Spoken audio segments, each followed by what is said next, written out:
It's on the to get your information. To the food to be my Spoon, spoon television. Spoon. Okay, so just tune to Spoon and you will know. Spoon Television, Spoon Radio, the Spoon Network. Liberia. I'd like to welcome you tonight to this edition of Spoon Talk. This is where you get the news, the analysis, the views. We bring you up to speed with the trending national issues. We make sure that, in spite of where you are, in Liberia, you can get the information in real time. Spoon Talk is live across the Spoon Network, Spoon FM 107.5. We're live on Fabric Radio 101.1 and Super 95.5 FM. You can find us on our social media handles. We're live on Spoon TV on Facebook, Fabric TV, and Super TV. You can also find us on YouTube. Our YouTube handle is Spoon Talk Live. Thanks to Voice of Liberia for relaying the program. 104.1 in Monrovia and several other frequencies across the country. Thanks to the management of the Voice of Liberia for relaying the program. Spoon Talk is live. I'm Nelson Colette. We ask you to kindly share the program as you join us tonight. If you're online on Spoon TV, on Fabric TV, on YouTube, Facebook, just wherever, just please share the show. Let's share the show across the different social media handles, in the chat rooms, and across. So we get to have the others joining us tonight on this edition of Spoon Talk. Well, let me welcome a few of you. The show tonight is going to be very engaging. A lot coming your way tonight. The menu is loaded. So many things to pick up from. But I see so many of you joining us tonight. Let me go here. Let me see who's that person that was the very first to comment on the show tonight. Let me see that first person. All right. Our first commenter tonight was from YouTube, David Williams, joining us from Colorado, the USA. Thank you for joining us. Josh William is here tonight from SD Couple Road. I see J. Erico Thomas Tom. That's a very long name. I think it's an email address. You're joining us via YouTube. Thank you for joining us tonight. Alexander Sami is joining from Cardwell Benson Street. Benjamin Dote, thank you for coming on tonight. I see Isaac Dieterelman. Thank you for coming on from Grand Bassa County. That's where you're joining us from tonight. Winston Gray, Levi Say, journalist DKB, General. Wow. I'm alone. But thank you for joining us tonight. Evelyn Williams, we appreciate you. Augustine Gonga is here tonight. Thank you for joining us. Emmanuel Tuwe is here tonight. Christian Masakwe has joined us. That's Christiana Masakwe has joined us tonight. Thank you for coming on. OG Joe Harvey is here tonight. Pumba Sise is joining us from Atadi Cinco. See, Peter Varney is here tonight. Thank you for joining us, Peter Varney. Tonight on this edition of the program, Isaac Godtime Zodiga, thank you for coming on. William Dauber is here tonight. Marcus Newton Konate here as well. I see Joseph Gabriel George the first.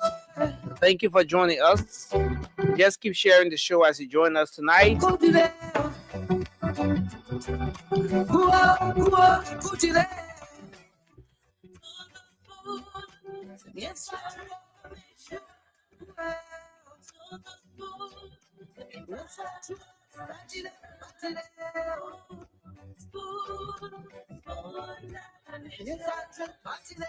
All right, so yes, we're here tonight on this edition of the program. I want to say thanks to all of you for joining us tonight on Spoon Talk. Well, we're fast approaching the end of the year, and just as we get to make resolutions from the very start of the year, so many people, the new year will coming into. I want to build house. I want to travel. I want to get married. I want to graduate, and all of those different resolutions we get to make, the goals we set, we want to achieve.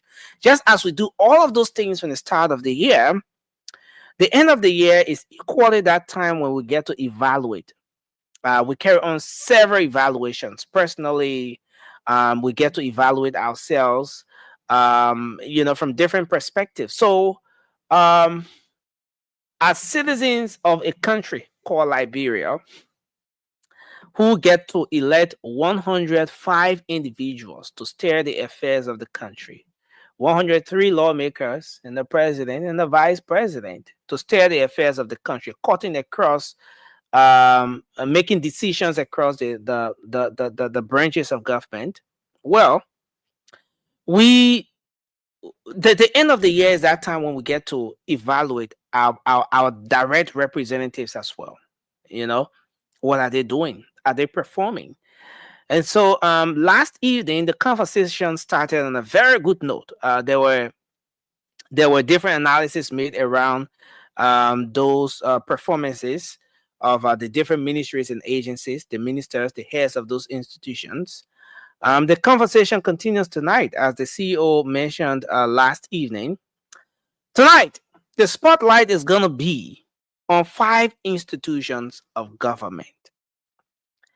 The Ministry of Finance and Development Planning is one of those institutions that's going to be under the spotlight tonight. The Ministry of Justice, the Ministry of Foreign Affairs, the Liberia National Police is another institution that's going to be under the spotlight tonight, and the Ministry of State for Presidential Affairs. Now, these are the bodies that shape, what happens within the executive. Yes, we know the president is the commander in chief; he sits up there. But these 5 institutions of government will be under the spotlight tonight. What do you make of their performances? The Ministry of Finance, for example, we're concluding another round year. 365 days is fast ending right before our own eyes. What do you make of the performance of the finance minister? Has the Ministry of Finance done exceptionally well?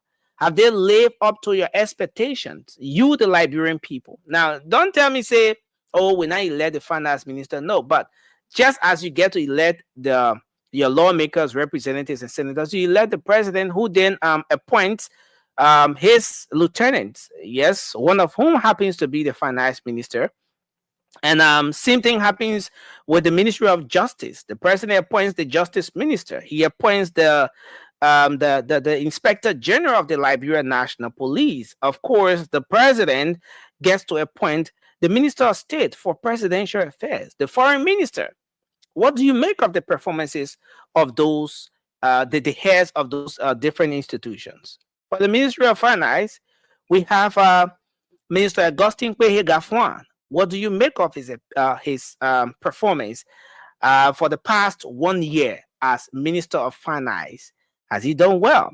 Has he lived up to your expectations? If you were to give him a rating, or if you were to rate him by his performance on a scale of 0 to 10, what would be the perfect that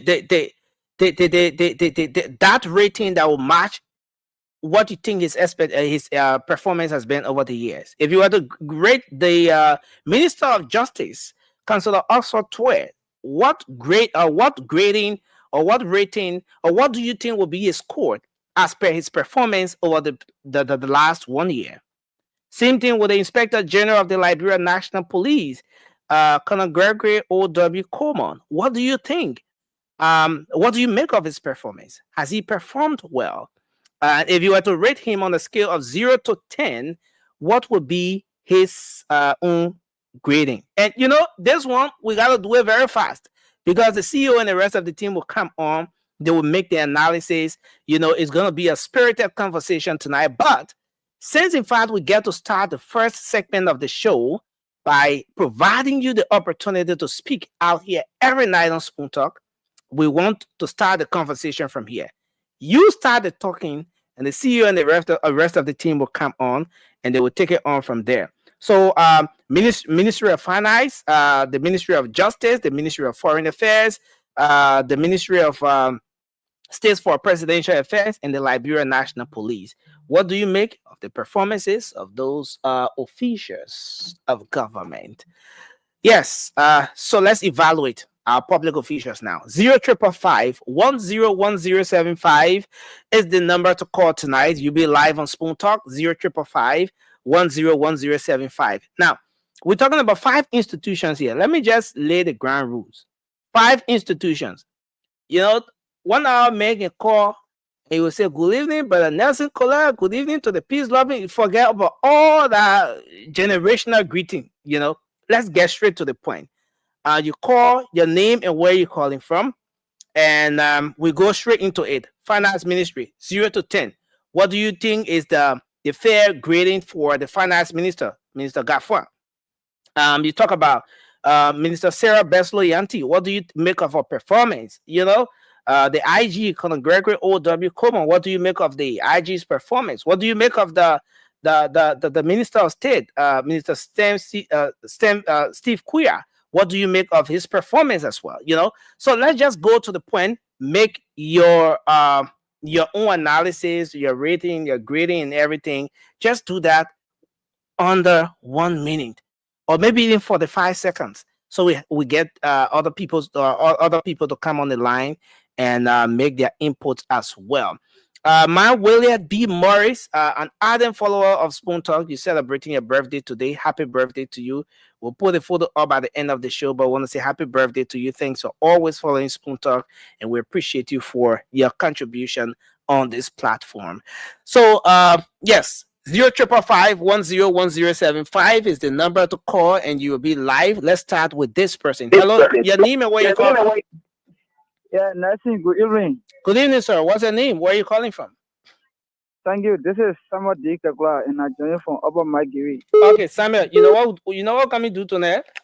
I come and take the pen and paper. I know ground rule already. Yeah, the ground rule, but no long introduction. But I come and take the pen and paper. I will do some good marking here when the CEO come. You know, he will take over the particular office when he gets on the show. But let's start with you. What's your rating? What's your fair, grading in terms of performance of the 5 institutions that are going to be under the spotlight tonight? Let's start with Ministry of Finance.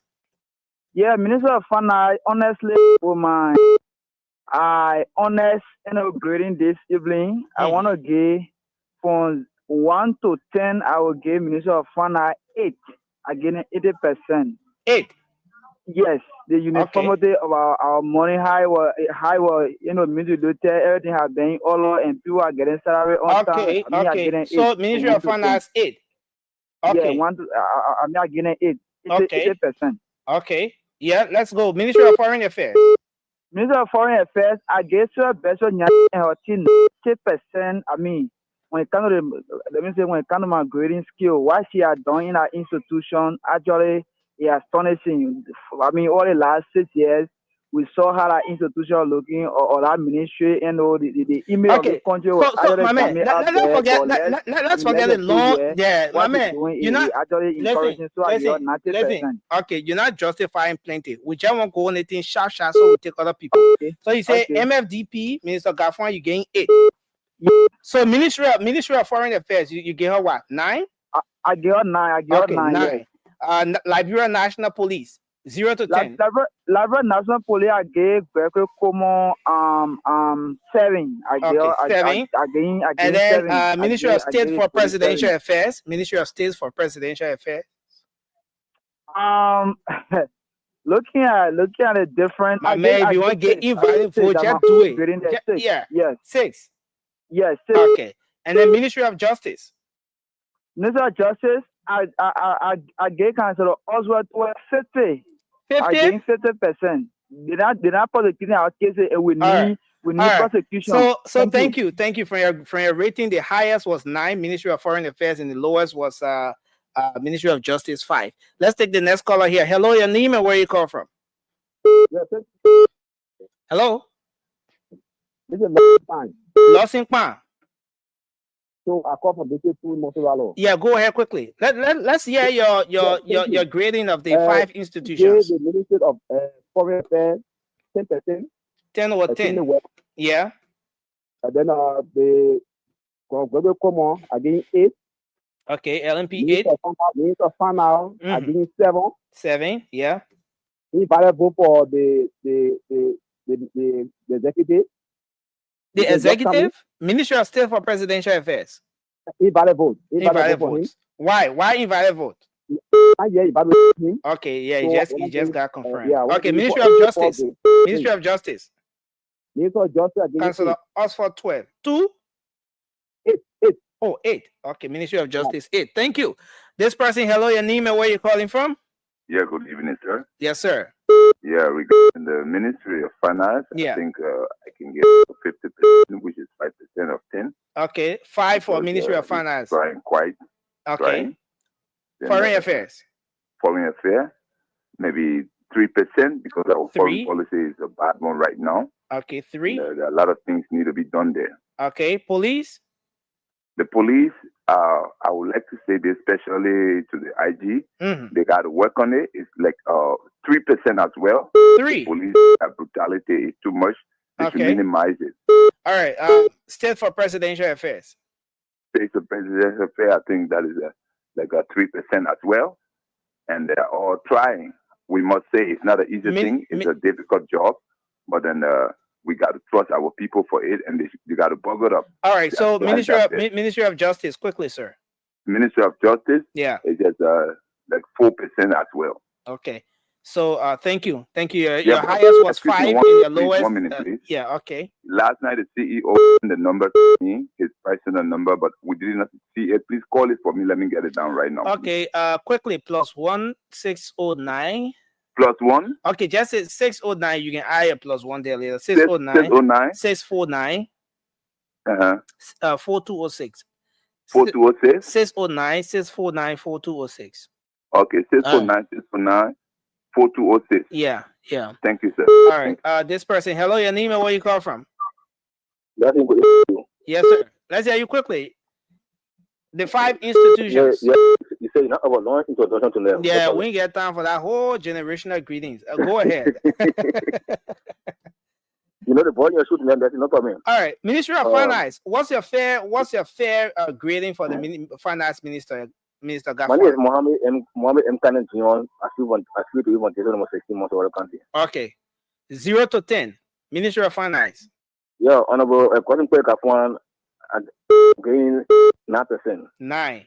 All right. Yeah. Okay, Ministry of Foreign Affairs. Yeah. I mean, you don't even know how you want to do your rating. You should evaluate the people even before you get on the line, my man. No, let's not go ahead. Yeah. Let's go. I think the almost at 9.8%. 9.8. Now you not start adding point beyond anything else. All right.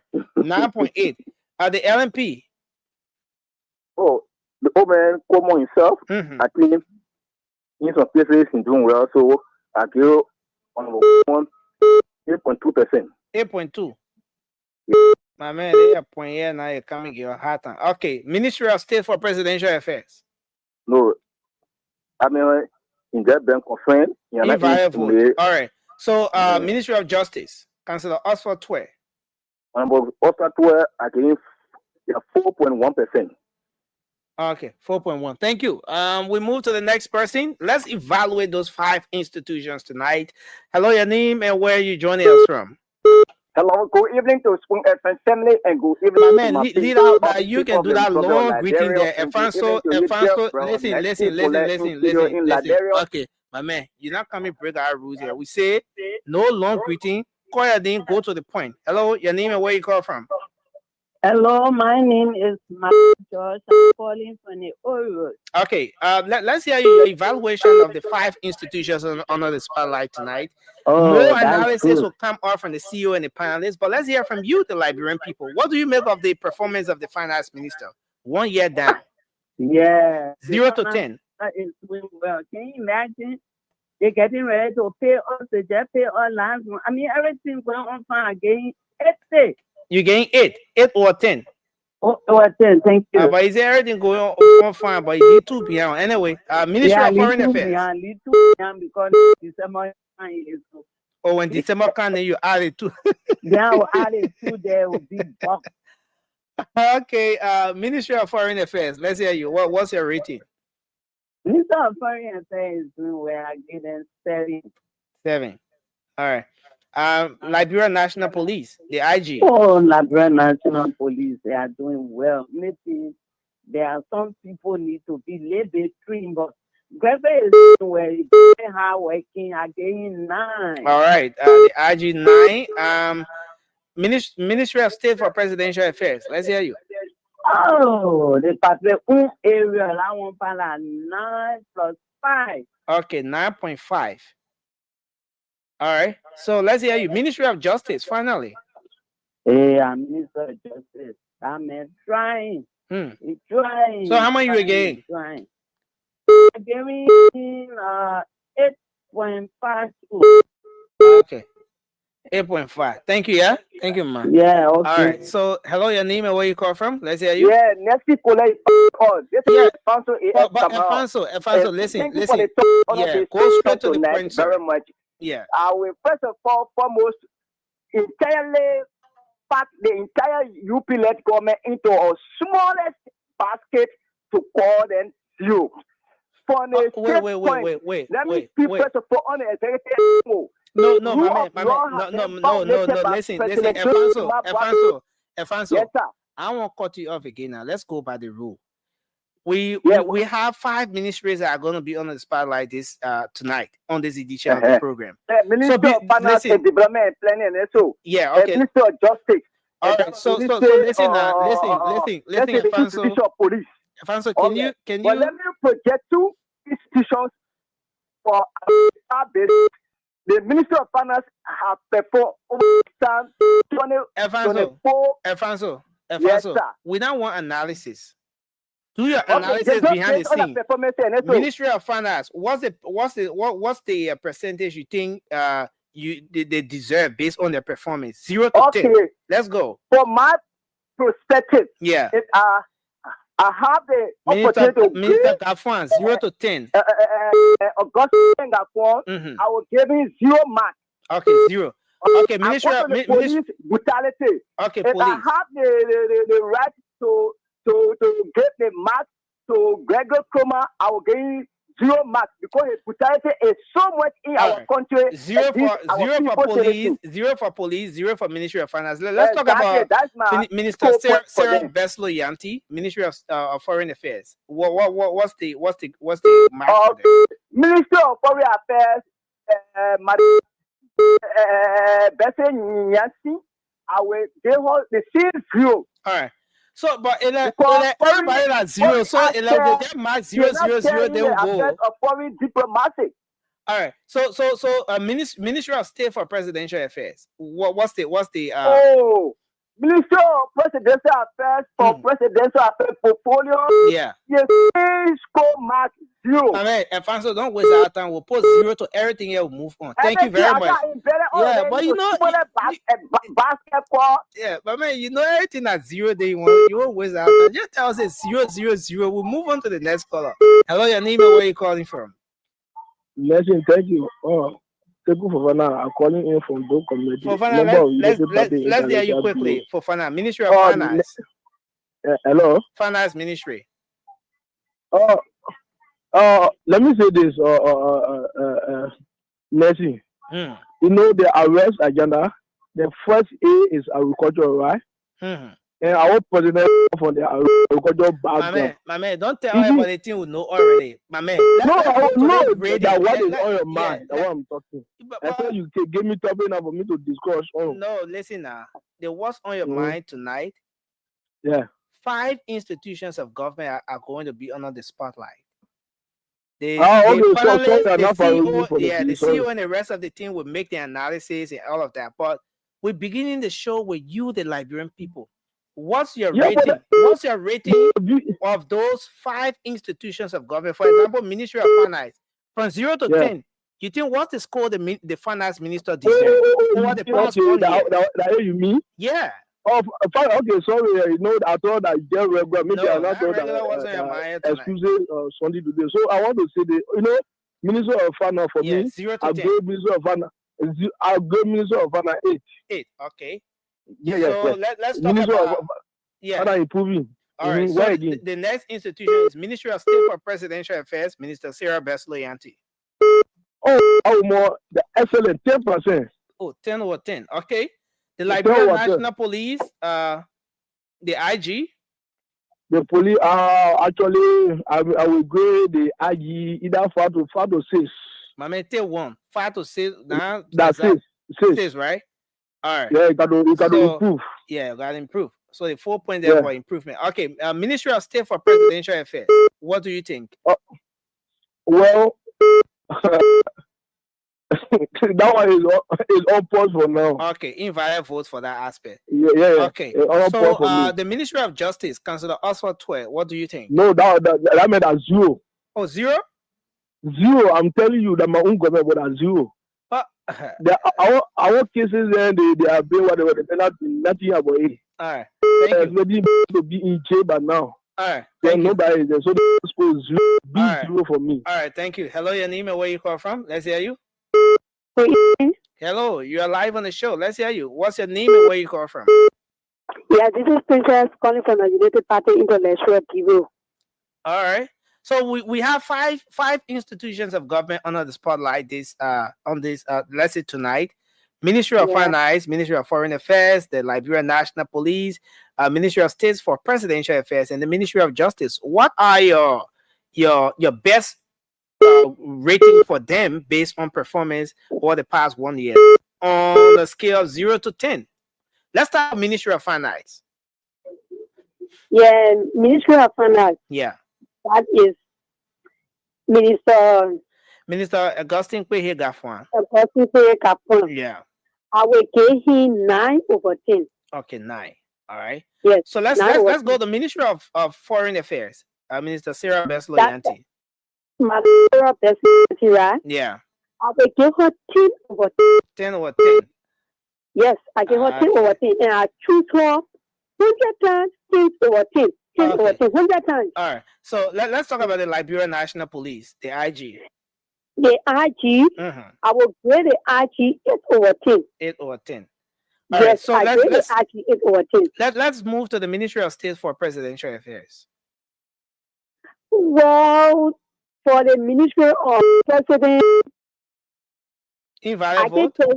Right. No, not it can be invalid vote. No, don't. I didn't say it's invalid vote. But your vote sticking. I will grade the person 7 over 10. All right, wait. So you rating the Minister of State for Presidential Affairs 7 over 10, right? 7 over 10. You know who the Minister of State for Presidential Affairs is? Hello. You know the Minister of State for Presidential Affairs? Yes. Yes. All right. So you gain. That's not una trainer. All right. So you gain. Then we go to the Justice. Ministry of Justice. Ministry of I will gain that person 0 over 0. 0 over 0. Okay. Yeah, just say 0. Yes. Don't put over 0. But you said Ministry of State for Presidential Affairs is what? 5? I said 7 over 10. Okay, 7 over 10. Thank you for your input tonight. We appreciate you. Hello, your name and where are you calling from? Let's hear you. Yeah, I'm Vanny Gray. I call from District 16. Vanny Gray, what's your take? Let's start with the Ministry of Finance. Minister Gafwan. I gave him 9. Then we move to Minister Sarah Besloyanti. I give her 10. 10. The IG, Liberia National Police. I gave him 9. 9. Then we 9. move to Ministry of State for Presidential Affairs. I gave him 8. 8. Then Ministry of Justice. Because I gave 7. 7. Why most of you giving the Justice Minister lower grade? But thank you. Thank you. Hello, your name and where you call from? Let's hear you. All right, so we've lost that person. Again, let me announce the number. 0555-101075 is the number to call, and you'll be live on the program tonight. This is Spoon Talk. We're starting the show on this note, giving you, the Liberian people, the chance to speak out. On this segment of the program tonight, we have 5 institutions of government under the spotlight. And you, the Liberian people, now have the opportunity to rate those ministers, the heads of those institutions, based on their performances over the past 1 year. On a scale of 0 to 10, what do you think is the accurate rating or grading for each of those heads of institutions based on what they've done in their respective positions from January to December? So let's go back to this person. Hello, your name and where you come from? Let's hear you. Oh, hello. Jiba. All right, Jiba, let's start with the Ministry of Finance. 0 to 10. Okay, the Ministry of Finance, I'll give it 8. 8, okay. Foreign Affairs. Foreign Affairs, I'll give it 10. 10. Police. Police, I gave 6. 6. State for Presidential Affairs. I gave 4. 4. And the Ministry of Justice. I gave 3. Okay. Thank you, sir. Hello, your name and where you call from? Let's hear you. James, Ministry of Finance. Ministry of Finance, I gave him 3 over 10. 3. Wow. Okay. Ministry of State, Ministry of Foreign Affairs. Minister Yanti. Yeah, she tried her best. I will give her 8 over 10. Okay. The IG, Liberia National Police. The IG, I will give the IG 0 over 10 because of the IG vote against the Union Party to the very clear. All right. So let's go to Ministry of State for Presidential Affairs. Also, I'll get them 0 over 10. 0. Because they keep lying to us. Who keep lying? The Minister of State and Presidential Affairs. You have a mission from start. So I don't want to discuss. I want to tell you how from A to Z to justify why the green is coming about.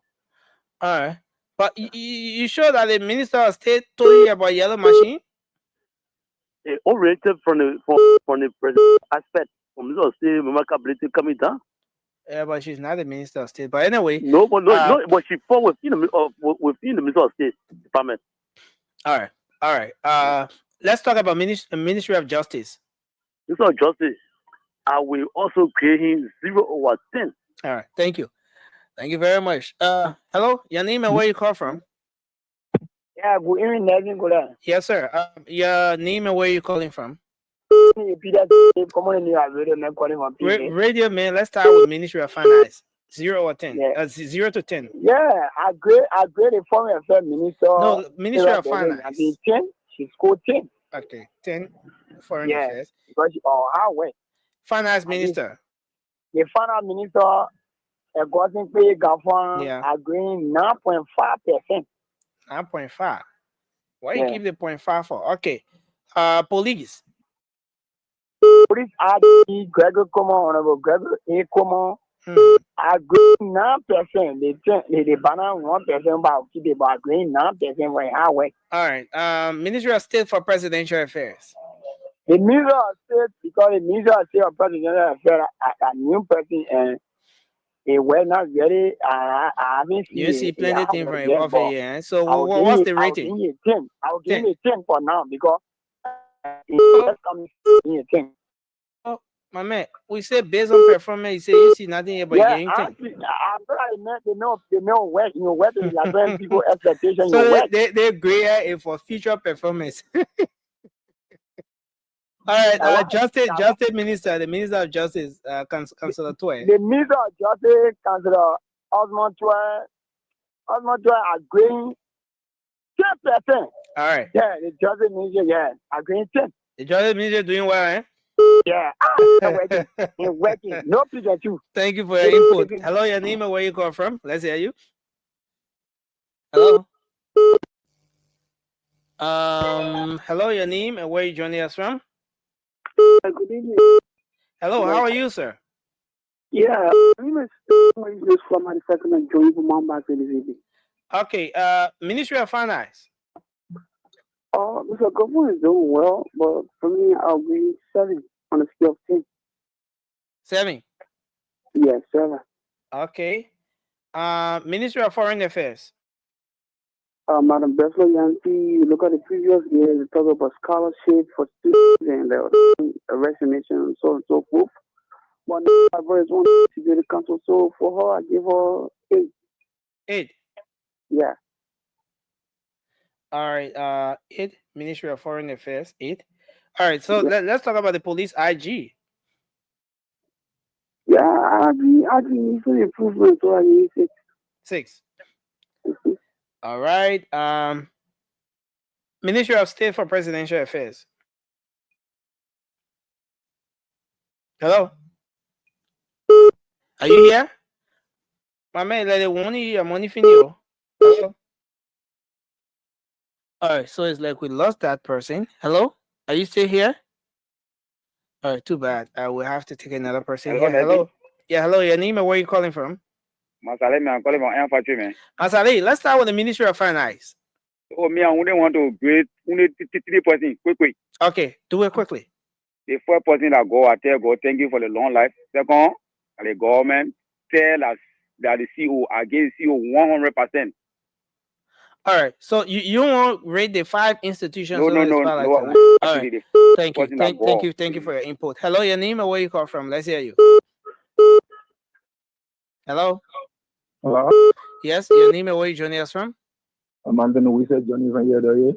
All right, let's hear you. Starting with the Ministry of Finance. Ministry of Finance 7%. 7 over 10. Uh-huh. Foreign Affairs. Foreign Affairs 10%. 10. The police. The is big 0. Say? 0, 0, big 0. State for Presidential Affairs. 6%. And the Ministry of Justice. Big 0, 0, big 0. All right, thank you. Hello, your name and where you call from? Hello? Yes, let's hear you. Yeah, I'm Patrick to command. Yeah, I call from one of the United Parties of the Patrick, let's start with the Ministry of Finance. What's the rating? Ministry of Finance, the Finance Ministry are help to stabilize the economy. Yeah, and draw stability when it comes to the rate appreciated over the US dollar. So again, now or 10. Okay, 9 for Finance Ministry. Yeah, 100. All right, so Ministry of Foreign Affairs. Foreign Affairs should score excellence. I think 10 or 100. Okay, 9, right? Yeah. All right. Yeah, so I thought you said excellent, man. Okay, so police. The police, I think, is doing extremely well, but there are some issue within the police that need to be sort of challenges. Okay. So I gave him 78 over 100. 78 over 100. 7.8 for the police. The Ministry of State for Presidential Affairs. Even not going there, but I think he was working on the performance contract. The performance contract where most of the entity are tired to send in report in relation to what they ought to do, 5-year strategic plan. So he did extremely well. I gave him 80 over 100. 8. All right. So finally, Ministry of Justice.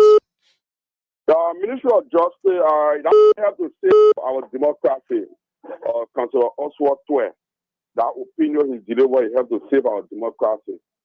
Being he was coming to turn it into chaos. So I gave him 79 over 100. 7.9. Yeah. All right. Thank you. Thank you for your input. Hello, your name and where you call from? Hello. Yeah, hello. Can you hear me? Hello. How you doing? I'm okay. Let's start with the Ministry of Finance. Yeah, my name is Emmanuel Fano Junior District 2. All right. Yeah, the Ministry of Finance, we are now grade 4. 4 for Finance Minister. Yeah. Yeah. Ministry of Foreign Affairs. Hello? Ministry of Foreign Affairs. Hello? I'm listening to you. Can you lower the volume of your whatever playing in the background? You getting me now? I can hear you, sir. What would be your rating for the Ministry of Foreign Affairs? Yeah, Foreign Affairs, you get now 10. Okay, 10. Let's talk about the Ministry of the Liberian National Police. Oh, I want to say again 2. 2. And Ministry of State for Presidential Affairs. Ministry of State? Yeah, for Presidential Affairs. I'll get a 4. I get a 4. Okay, so then Ministry of Justice. Justice doing well. Oh, you gave me. Yeah. Thank you for your input tonight. I see the CEO is already. CEO, welcome to the show. Hey, Nelson, what's your name? What's my name? Where am I calling from? Yeah. What's your name? Where you calling from, Nelson? Nelson, how you doing? The people, yeah, I'm doing good. I'm doing good, CEO. What people say? The people are grading the 5 institutions that will be under the spotlight tonight, and yeah, and wow. Some people scoring good grades, some people scoring bad grades. You know, yeah, some good, some bad, but hey, that's it. Yeah, they put all right. Yeah, compliment of the season. Compliment of the season. That's how I'm afraid when you tell me compliment of the season. I'm afraid. If once you tell me compliment of the season, it means that you either want something or you're taking something away, or you're leaving my stuff in the hole. That's it, leaving my stuff in the hole. You know, you leave my stuff in the hole. That's it. Like Chris Montana, people can tell me. I don't let people to call me. Chris Montana, don't call me doctor, don't call me big brother, don't call me compliment. That's correcting. It means that Sonny got to die there, you know. Yeah. So it means that sometimes, well, who brought the man on? Who brought Paul Kennedy on? What game did you try me? I mean, people network, yeah. That the people network can be here anytime. I can be here anytime. Yeah. This is the people's network. This is the people network. I have the right to be here when I can. To provide information to other. Oh, now who put Lano the money? There's nothing wrong with you, huh? I didn't do that. You've been like that a long time. You didn't know? No. Yes. I have not been look at your last video. Yeah. So if you did it unknown to me, you need to stop. Look, nothing. Why would I do it unknown to you? You better having the line to your name. Nothing. No, I'm not afraid of it. It's surprising that you don't follow. I am a national executive committee member of LANO. A party that I'm proud of. Okay. But Paul, stop yelling. Why are you giving us problem?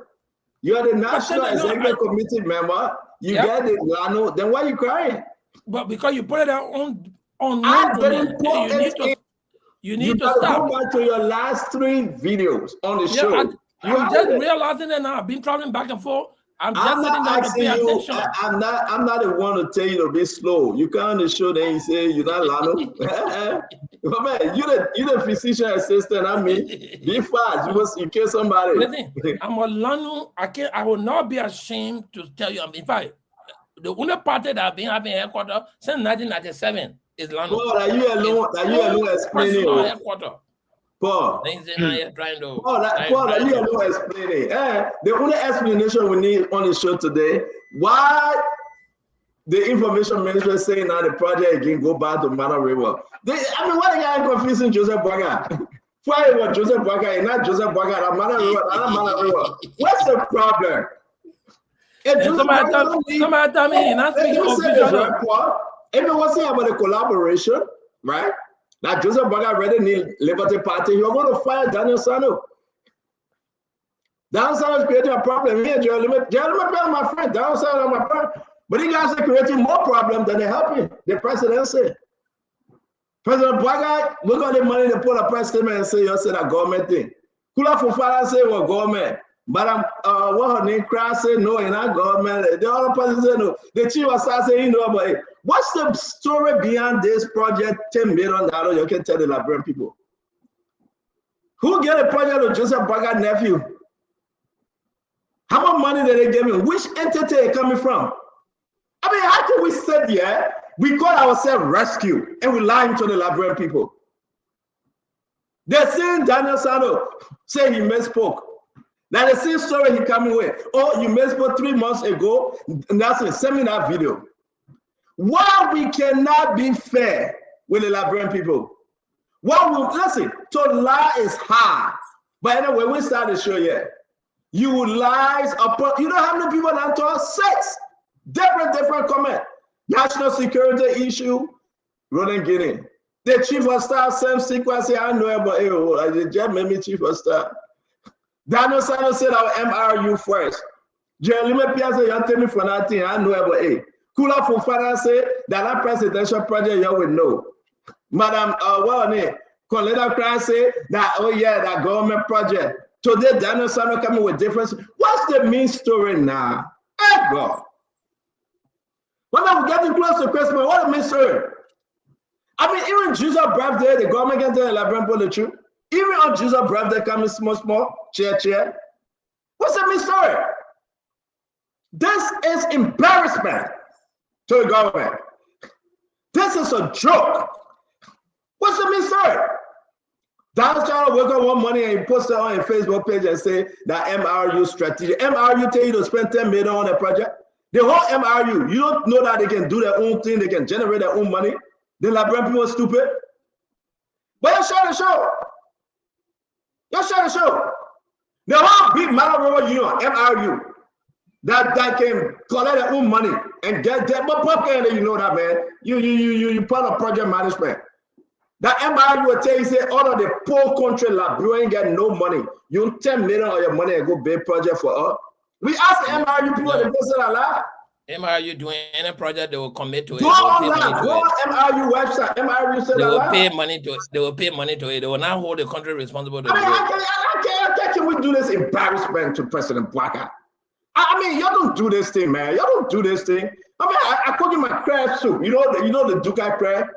You know, that's what I'm doing right now. I cook in my crab soup. You know, that's it. I cook in my crab soup. Let me go drink my pepper soup, man. Go to Bible study today and go pray for Uncle Joe. Uncle Joe need prayers. How can you do this to the government? How can you lie like that? I mean, 1, 2, 3, 1, 2, you leave in America tomorrow, I heard, but I have business. But how can you do this to the government? Yeah, I mean, it's not fair. And that's why we have to discuss, we have to discuss the issue. We want to welcome you. I mean, this is an embarrassment. And I saw another important information, right, Wanto? President Bwaga said he's suspending the disabled executive director. Hey, President Bwaga, why would you do that? Even the disabled man is suspending. But President Bwaga's nephew, that in Lofa Foya, on that university scandal, that LCC not the medical, President Bwaga said he can suspend his nephew. Under this disabled man, you're going to suspend. I mean, what's going on here? Christmas coming, man. 30 cents, buy your lapa 30 cents. You know that song? No, you're picking, you know that song. Christmas coming, 30 cents, buy your lapa 30 cents. I mean, that's the kind of story we get in now, the Christmas story. I mean, how can we sit there whole day, how can this thing be an MRU project? Are you kidding me? MRU said they got no project. You're now MRU. You'll find another lie. That is 6 lies. 6. Once they reach 7, you know that destruction, right? The 7th sin. Once they reach 7, that destruction from God. Daniel Sano can lie like hell. That brother can lie. But give me Daniel Sano picture. Daniel Sano can lie like hell. The brother can lie. Deputy Minister of Information, that man passed by. Joseph Bwaga said he's suspending the disabled guy. There you go. There you go. Wait a minute, Daniel Sano, right? Let me write it down. And the disabled guy, right? What's the guy name? Mr. Dean? Samuel Dean. Yeah, that's my friend. Disabled Samuel Dean. He was the executive director. But okay. You hosted a man here. You said you asked a man tough questions though. That's my job. It doesn't mean that we can be friendly. That's my job. You give my job. I gotta ask you a tough question. But you got a minute. The man in foyer. The man in foyer. They say the man has still they play the money. The LCC talking to court right now in foyer. President Obama said he can suspend the man because of his nephew. What kind of corruption selection is this? I mean, to tell you the truth, what's going on? What's going on? I mean, ladies and gentlemen, share the show. You know, I came on the show too early today. Let me go back and go cook my soup. I mean, yeah. I came on the show too early today. I'm hearing I suspected they said Daniel Nelson Poulet won't finger our network tonight because he said I come with fire. No, that situation I can't handle it. Yeah. You know, at Christmas time, he makes that situation for you. You don't. You be juke. Not to be frank. Look at all the messages. Look at the other thing I get about that once. How many stories we get behind the foyer thing? How many stories you want to? How many stories you know of? We got a lot. You know what is interesting, CEO, is the fact that the other story that came in man said MRU is funding the project. Today he said government funding the project for MRU. Like, it's just very embarrassing. Very, very embarrassing. And then with no press statement, no official statement for MRU. The government just decided. When I go on MRU website, they tell you the project they're doing. It's right there. MRU say the project they're doing. So we have food to eat. Joseph Baga giving $10 million to MRU project, the fake project. This is an embarrassment. It is an embarrassment. It is. It's very sad. And you can do that. It's a total embarrassment, you know. And I want to say to all of you though, you can tell your own. That's it. So they got in not coming on the show. Don't bring their own year back. Let it stay in the box more. Yeah, they are not paying their dues. Once you are not paying your dues, don't come talk plenty. Yeah. You know, people they gotta pay their dues. Don't bring nobody on. They are not dues payer. Yeah. Yeah, I feel the one today. I go to Bible study tonight. I mean, if you write a column, you me teaching Bible study tonight. Jesus walk on the water. Jesus turn water into wine. Yeah, we discuss all of that tonight. Was it alcoholic wine or non-alcoholic wine? No, you know what? Jesus turned water into wine. Jesus turned water into wine. I'm gonna tell you what kind of wine it was. I was there. The Bible time, but Jesus turned water into wine. You decide what kind of wine. The whole rabbit came on the show. He said he been dating for 5 years. He and the woman can take out together. He and the woman can sleep in the same bed, but he touched the woman. That means I tell the Reverend say he wrong. That man can go to pray in the night. He said, the man want to be president. They call it Alexander Colley. We ask the question, some people say they believe the man. You know, it's like people believing these pastors that come and say they can speak in tongues, they can lay here.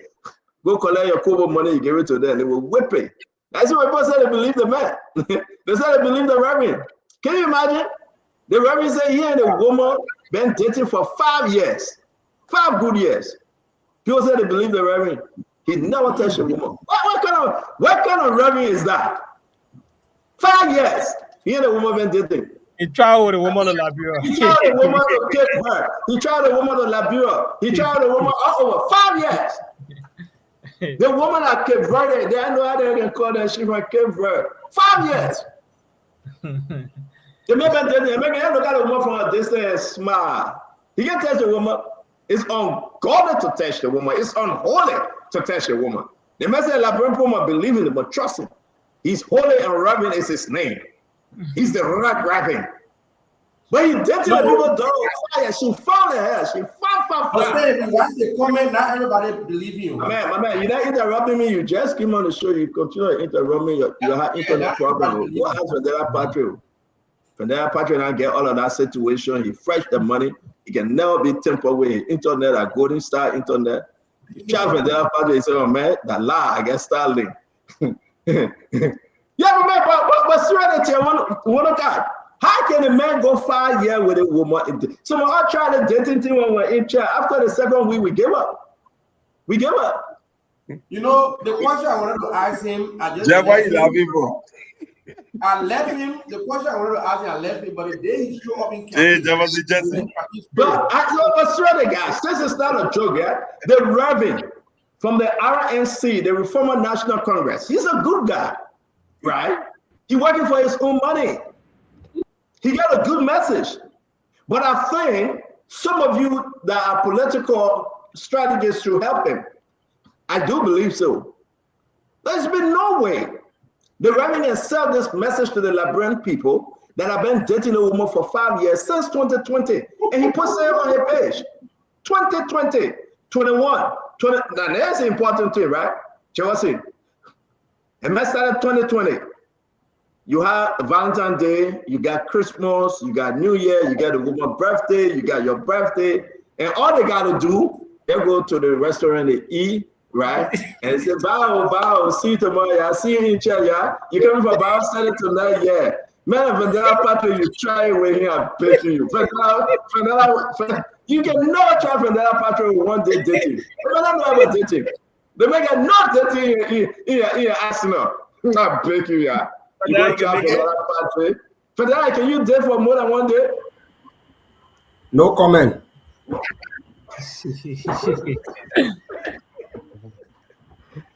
Can couldn't even stay away for more than 1 month. You go right back to your peoples. Our people want people. All the teen in like, bro, they can after guy say, hey, let me get my trouble here. 1 month the man in like, bro, the man was fasting. I'm like the Reverend. So I know, Kanye. Yeah. And Kanye, you said that hotel you were the Reverend. We don't know. Jefferson, how you start out? How you carry that line, right? You say our in hotel. Because go out. I don't pay for your hotel to 10th Street there. So I just Australia. Man was in hotel. Why you have the line on the honorable man? The man was in hotel. The man get his own home, right? The only reason why they meant to be CIA now. They my own friend who used to be doing our late there. They men out there to CIA on me. But this is an embarrassment. I'm gonna tell everybody. I think I'm gonna bring the Reverend on the show again to clear the air on this one. I'm gonna go to Bible study tonight, and I'm gonna pray for the Reverend. I don't believe that story. I read it down. I've been in the church for too long. Too long. You remember Greystone? I know you remember Greystone, right? Greystone at the time, 1996, 1995, going around there. We the ones started church in Greystone. We hold our Bible, man. We used to be preaching in Greystone compound, opposite the embassy. We used to be fasting and praying. Right for the water to come to our head. We put our head up and said, Lord, declare peace. And God brought peace unto us. People left Greystone. Guess what happened? So it was a time you used to use that Bazan suit. I don't know whether you can use it up. Hey, anybody got a picture? I said I'll put it on. That Bazan suit was a suit entire the time. But you know what? Did you see the shoe? Not the suit. The suit was okay. But you know that shoe? That shoe had B-hole. That shoe had B-hole on it. So you know what they did? Jeff, you know what they did? Because at that time there was no formal leadership in the displaced camp. So they used to start up that church group. When we carry the burger weed, they are the one who want to take it to divide it to the people. That's true. That shoe was homemade shoe.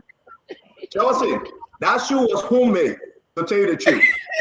The guy 0.4, he had a shoe shop right on 0.4, right? The guy fixed the shoe, that shoe. It was made in Liberia. I remember the guy had a shop right to 0.4 also there. Right there. The man fixed that shoe, made in Liberia. That shoe was over 5-10 years. Because you know what? The shoe, all you need to do, you add more rubber to the back. You add more rubber. They used to use a tire. The tire was the tire. Yeah. And then later on, they started bringing shoe bottom from Guinea. That's the shoe we use to wear. But I'm telling you, folks, God bless the Reverend. 5 years dating. God bless him. God bless him. God-fearing man. I don't know why God punishing him like that. Maybe that God punishing him. How can you see the what? It's guys. See the woman that got dating. Let's get. Let's do it. Yeah, he's still with that woman. But CEO, is it a problem today? No, it's not a problem today. Let me answer you, Vendetta. It's not a problem today. I'm married, can you? Man will always be man. The man will talk to each again. What's the problem about that? Vendetta, but not my issue. My issue here is, right? You will get there. You will get married. It's fine. We are not perfect. But don't tell me that you're traveling with an issue up and down. You're in the same hotel room. You're taking bath together. You're sleeping on the same bed. Then you say the Holy Spirit sleeping between you. I will not believe that one. But you know what they're taking bath together. That's not true. All right. So I mean, what built to withstand temptation. The Bible said, "Do not bring the fire close to your chest and say, my chest will not burn." You can do that. If you put the fire close to the chest, your chest will burn. The issue remains. Nobody asks you. You're gonna get married. Finish. Before the election, I will marry this beautiful woman. I'm blessed to have her in my life. Case closed, and we'll leave her alone. Right? But what we are saying today, you don't want to say that story that 5 years I've been dating. Man, I've been dating. 2 weeks were too far for me. 2 weeks were too fast. Very far for me. What is it that you want to learn about a woman that you got to deal with for 10 years? 5 years. Yeah, but 5 years, 10 years. I mean, why you want to learn about a woman now? The woman I've been to them. I've been to them. Man telling him to wait for the right time. You have to wait. That's what I want to is dating. You know, asking how you manage. Wait. You see how the man said, who tell him to wait? The Holy Spirit. Holy Spirit told the man, he's a reverend, spoke to him. Couple of things happening. If that happens to you, maybe you are impotent, or maybe you're lying. One of the two things. It can work. It can work. The man travel with a woman. Why I can't get over? The man I visited a woman parent in Cape Breton. Oh, the man spent 3 weeks there. Oh man, that has our show, man. The men are my man, but they want by not holding. But guys, we want to welcome each and every one of you. We get the second pastor here tonight. I will be going to Bible study. I'm teaching Bible study tonight. I don't want to give my topic. We mute ourselves, our phone going off. I don't want to give my topic. It's very important. I like to keep my topic close to my chest and just go and ask questions, get into Bible Zoom. A beautiful, cold Tuesday afternoon, evening on this end. The snow stay out there on the street. If you're driving, be very careful. If you're in Liberia, some part of Liberia is raining, some is hot. We want to say thank you for joining us. Wherever you find yourself, we acknowledge and appreciate you. Thank you for being part of this show. We come laughing. It's nothing serious. If you are stressed, we pray that the Holy Spirit can de-stress you.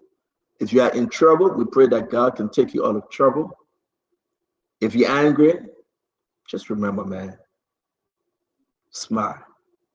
It's not all lost, right? There will always be tomorrow. Your tomorrow will be better. And we come as people that deserve the truth and want Liberia to be better. You see, when President Donald Trump said, let's make America great again, that's a powerful message. A very powerful message. Can we make Liberia great again? Can we come together, one family, to make Liberia better, to make Liberia great again? I mean, what's your take? We criticize, we say our own, you say your own, then what? But I know Labro will be better. I don't know about you. I know we'll get there. Paul Kennedy joining us from Leno, his political leader, Clarence Moba, the doctor. Jefferson Chelsea joining us from CDC, his political leader, George Manawia, former president, Republic of Liberia. Councillor Kanyo Barbala joining us from wherever. I think South Africa. Am I correct, Kanyo? Are you joining us from South Africa? Or wherever you are, if you choose to disclose it. His political leader, Joseph Yuman Boyka, as part of the centrism movement. My brother Vandela Patrick, CEO Regroup and International. He's joining us from Liberia. We appreciate him. I do believe his political leader then in the 2023 election was Temonse Gonglo. T. Wonokai Fangalo.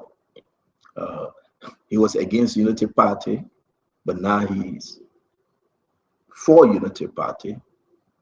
Wanto Tiawanto, he's joining us from Pennsylvania right now. He should be on his way back to London tomorrow. Refused to come and meet me, that's okay. His political leaders, Sarah Beslo Yanti and Josh Manawea. The man, what are you? Both of them are political. CEO refused to extend me even he gaslighting me. We have Winfred Russell. Winfred Russell is joining us from Brooklyn Park, Minnesota. It's good to have you. Akaris Grade is coming on, Acid Doe. We're going to have Emmanuel George from AMC. We're going to have a wonderful show. We ask you please share our show. Let's make progress. Let's talk the Liberia talk, and let's discuss the issue concerning Liberia. We may not get to all of our topic today, but we'll get to most of our topics. And give it your best shot. Let's make Liberia great again. You plus me, we can do better. Off the back though, we had a conversation yesterday about Bucky Raw. On this show, we had a conversation about the musician Bucky Raw. He was released into the care of his lawyer. So I think it was a good thing. It was a good day. We asked the government to release him, use him as an ambassador. When you talk about drugs, the fight against drugs, the government listened. We appreciate the government, and I think that's the best thing to do. We talk about Bucky Raw, and I think he released in the care of. We hope you, whether small or big, he shouldn't go back to it. So to you, my fellow Liberian, what say you? The government listened to you, not to Stanton, but to you. And Bucky Raw is home. Do you think it was a good thing? What's your take? Would you use this as a passing? We'll come to the FOIA issue, the statement by Daniel, Sano, and Mika. We'll discuss it. We'll talk about the 5 ministries. We'll grade them today. And we'll get into our issue. We hope we can do this the next 2 hours. We should take us to 6:30. And then we'll close our show for today. As always, a lot of stuff is happening. The Invaho deal, HPX deal before the Senate, the budget, the decentralization, the SOE. People are still complaining why those guys not contributing to the budget. Is the budget for the Liberian people or the budget for just a few good individuals in the country? We're talking about the budget. We're talking about the massive suffering that people say they are undergoing. So wherever you're joining us, my friend, go on Facebook right now and share the show. Go on YouTube and share the show. Let's make progress on Instagram. You can join us on Spoon FM, 107.5, Super FM, 95.5, and Fabric FM, 101.1. We've also been relayed by the Voice of Liberia. All of it's relayed in all of the county. You can join us. And we want to say welcome to the show. Paul Kennedy, we discussed Bucky Raw. You were off yesterday. The president released Bucky Raw. The government, not the president, through the judiciary system to his lawyer. What say you? And that's what we asked for. So let me get your own view. Yes, Stanton. Good evening to you, the colleagues on the panel, and to the Liberian people for being a part of this conversation all the time. We come here to listen, learn, but also to give our little inputs. I believe that every individual should be given a second chance for correction.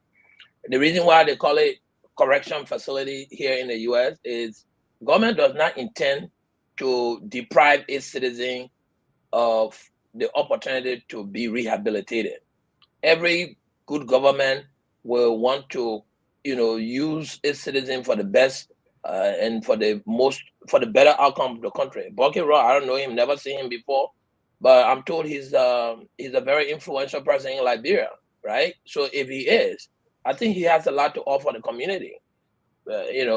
Giving him a second chance to recorrect or self-correct, to rehabilitate, as a way of giving back to his colleague. That if he has a lot of following, people will follow him, people will listen. He's influential. He has a great deal of peer pressure. There's so many things he can do out in the community versus sitting down locked up in a prison cell. So I think it was a good, initiative of government to giving the opportunity to self-correct.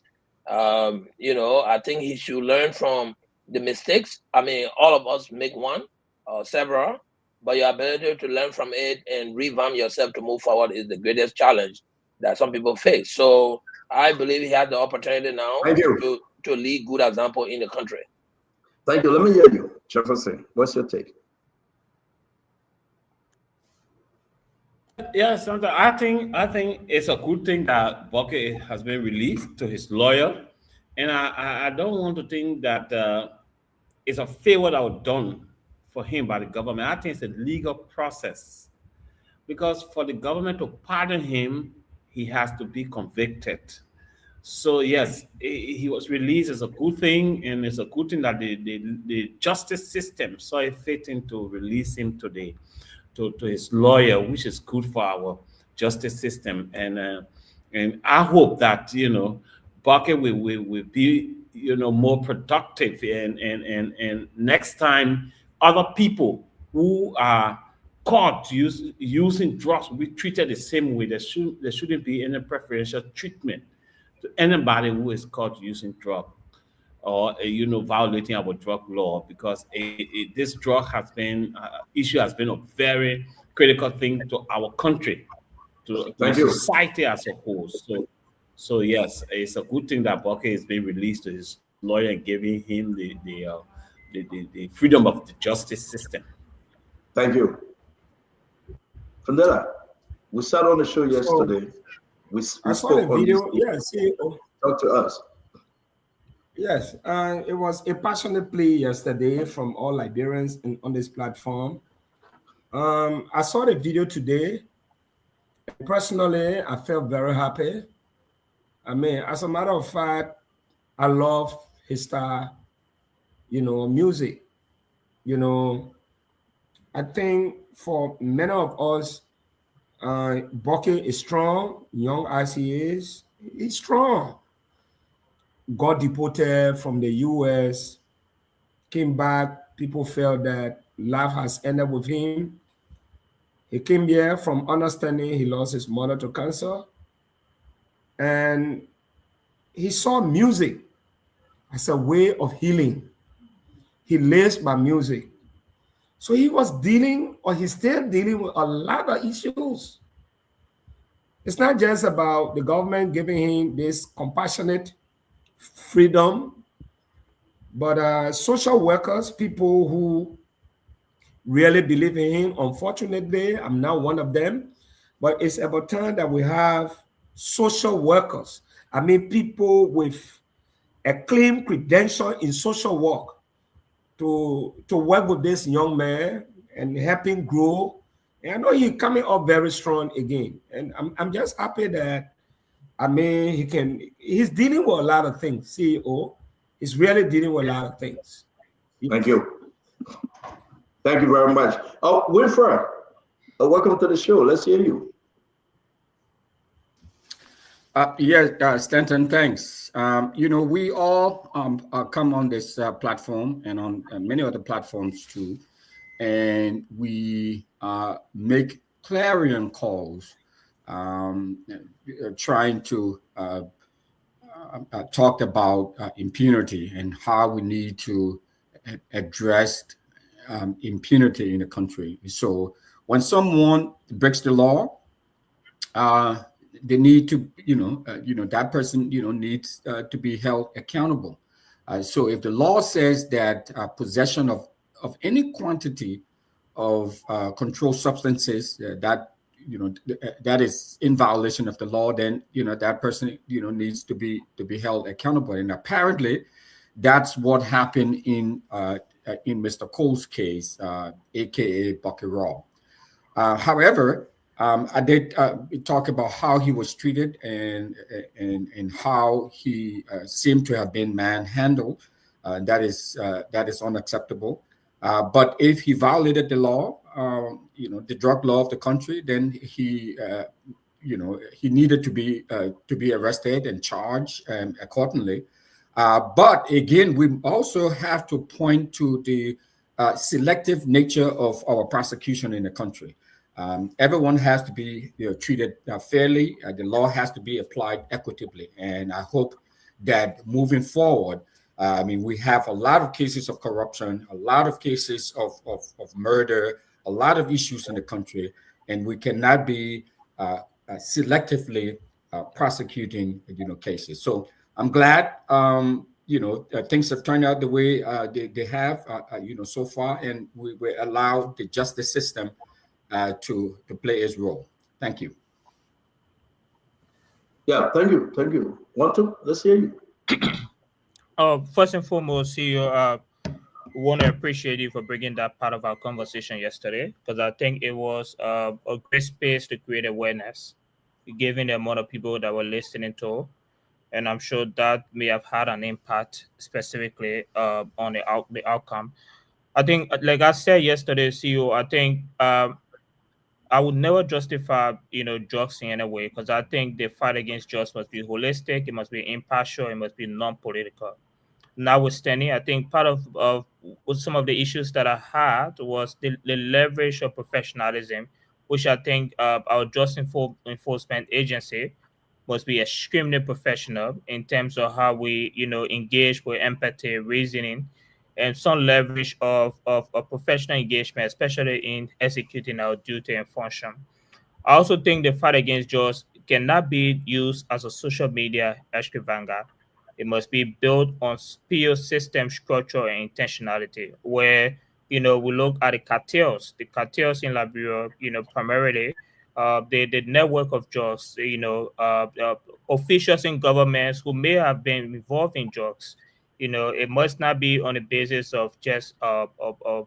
It must go beyond just marijuana. So it's a great fight. I think what happened with Bucky Raw release shows that we are heading forward. It's not complete. He's not completely exonerated from what I know, but he is placed on a temporary bail, and then he will answer to the court. I wish him all the best with the legal proceedings. But there should be a lesson to us to have more competence and professionalism into our law enforcement agency, and I'm sure we'll talk more about the police and the other law enforcement agencies today. Thank you very much, Wanto. T. Wanokai, let's hear you.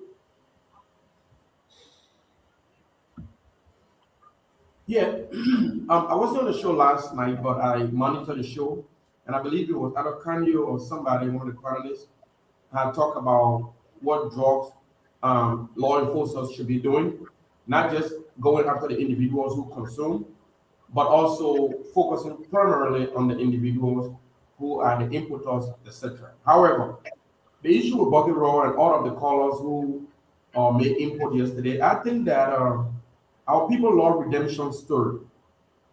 I am a man who have been monitoring what is going on with prisons, and especially pre-trial detainees in this country.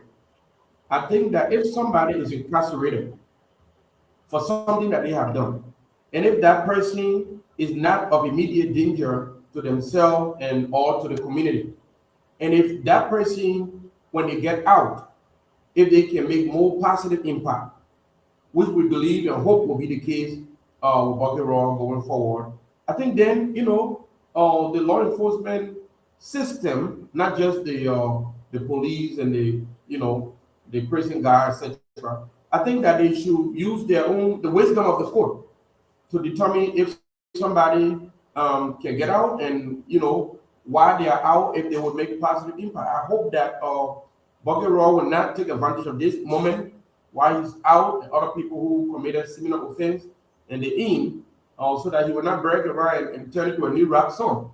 I hope that this will be a teaching moment for him and many others. Thank you very much, Wanoka. Thank you. Dado Boblek, welcome to the show. Let's hear you. You were obvious today. We together, thought it was necessary to ask the government to use Bucky Raw as ambassador in the fight against drugs and release him. And if whether he used it, but he was insulted. But at the end of the day, he was released into his loyal care, his home right now. What's your take? What's your take, Dado Boblek? Good evening, Stanton, and good evening to Liberians all across the globe and friends of Liberia. I was in the show last night, I was tied up. I watched the whole show, and I watched all of the interesting things about grading the government and all of that.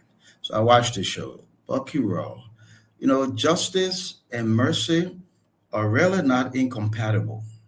They can go together. Justice, you get what you deserve. Mercy, you get spared what you should get. And mercy can temper justice, and they can work well. So when it's done well and it comes together, Stanton, it's restorative and it's redemptive. Restorative, that second chance, give you an opportunity to come back and learn from it. Redemptive, then you do better. See? So I learned something and I will redeem myself. This is a good opportunity. It's also a sign of our humanity. We do these things a lot of times in the justice system, the lawyers here. You consider value to society, contribution, all those things, and the probability that the person will go and do better, contribute more. So I think all of that together is a good thing. So I'm happy for him. I hope he will go out and do better. Now, if this was Sunday, Stanton, I would say Jesus said to the person who was forgiven, he said, go and sin no more. But it's not Sunday, so I'm not going to say that. But I think it's a good move, and I hope he does better. Thank you, CEO. Thank you, Dr. Boblek. Thank you. Let me bring in your counselor. Let's hear you. Thank you, CEO. I think this is a timely conversation because I believe beyond just the Bucky Raw debacle by itself, it can be a teaching moment for a lot of our young people. Like I disclosed yesterday, Bucky is somebody I admire. I listen to his song. I vibe to it a lot. And I admire his lyricism as an artist. That said, I also take full, knowledge of the fact that the use of drugs, the proliferation of drugs, is not something to be politicized or taken for granted. Bucky is released today, but he's not released because it was public pressure. It's important for people to know this. He's released because the law affords him the opportunity to get bail. It's a legal process.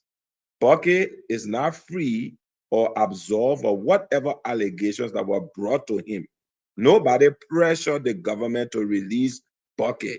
This is an ongoing matter still before and cognizable before the courts of Liberia. Yes, like Dr. Boblek said, justice can be tempered with mercy. A pardon can be adduced. But as yet, this is still a criminal matter before the courts. Now, the reason I'm making that point clear, because people will think, oh, we pressured them, we did this, so they released him. No, that's not true. The DEA acted professionally to take him to court and put him within the confines of the court. His lawyer went either by recognizing, saying, oh, y'all know me, release Bucky, or by signing a document that I will produce him when the case comes, took him from court. That is legal in nature. And why it's important for the public to know this is that Tomorrow, when Bucky start going back to court, people are going to start asking, but I thought they free Bucky. I thought this is done. No, it is not done. There can be a pardon when the case is concluded, but as yet, it is not concluded. So the point to be made here is this. Look, I see Bucky as a victim of the system. We need to protect this country from drugs, from the cartels, from the people who are making dealing in drugs to be a viable source of living for people like Bucky if he's involved. I think we need to deal with that. But that said, we also need to caution our young people that drugs and involvement come with consequences legally, and not to go after the government and the DA and other people when they do their jobs simply because we love people. We all have plenty of people we love that can do wrong. So I think the point to be made is that, look, I mean, he's out there. He will go through this matter in the system. I hope he's treated fairly and equitably. I would like to see him come out and be an ambassador for all of this and to deal with it. But let's not bastardize the government and the DEA. We ask them to become tough on drugs. Thank you very much, Kario. Thank you. Let me bring in thank you, Kario. Let me bring in Akaris. Akaris, welcome to the show. Let's just conclude on Bucky World release today. Yeah, it's good that Bucky is out. Like I've said, and I've consistently stand by my point that I disagree with selective justice. I on the fight against drugs, and the LDA in my mind on the Bucky World issue was on the pure public relations stunt. The way they did it, the way they demonized him, the way they portray him, the way they dealt with other people in similar situation for him, not only that they use heavy hands, but I paraded him on camera, unlike other people who did worse than what he did. And some of those people who they arrested, not in the country today, I'm very convinced that was selective justice. That's where I stood. Notwithstanding, I want to put myself on record. I'm the co-sponsor of the Just Law. I'm one of the co-sponsors of the Just Law, the heavily debated Just Law.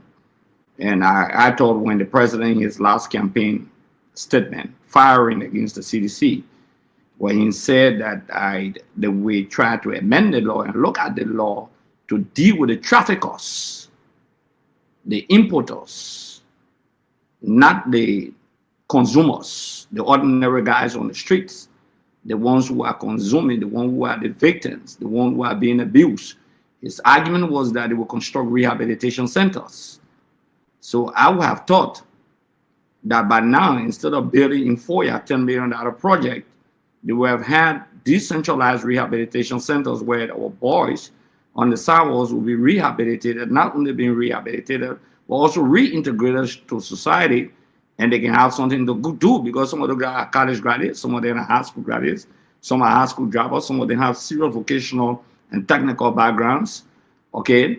But the government has done little about that. What they are interested in, they are interested in securing and protecting their pockets and being more luxurious. They failed against the fight drugs. They have failed against the fight drugs. Thank you very much to all of you. My takeaway, let me play the video first, and then we move into the direction. And Bucky has been released here. Bucky has been released here.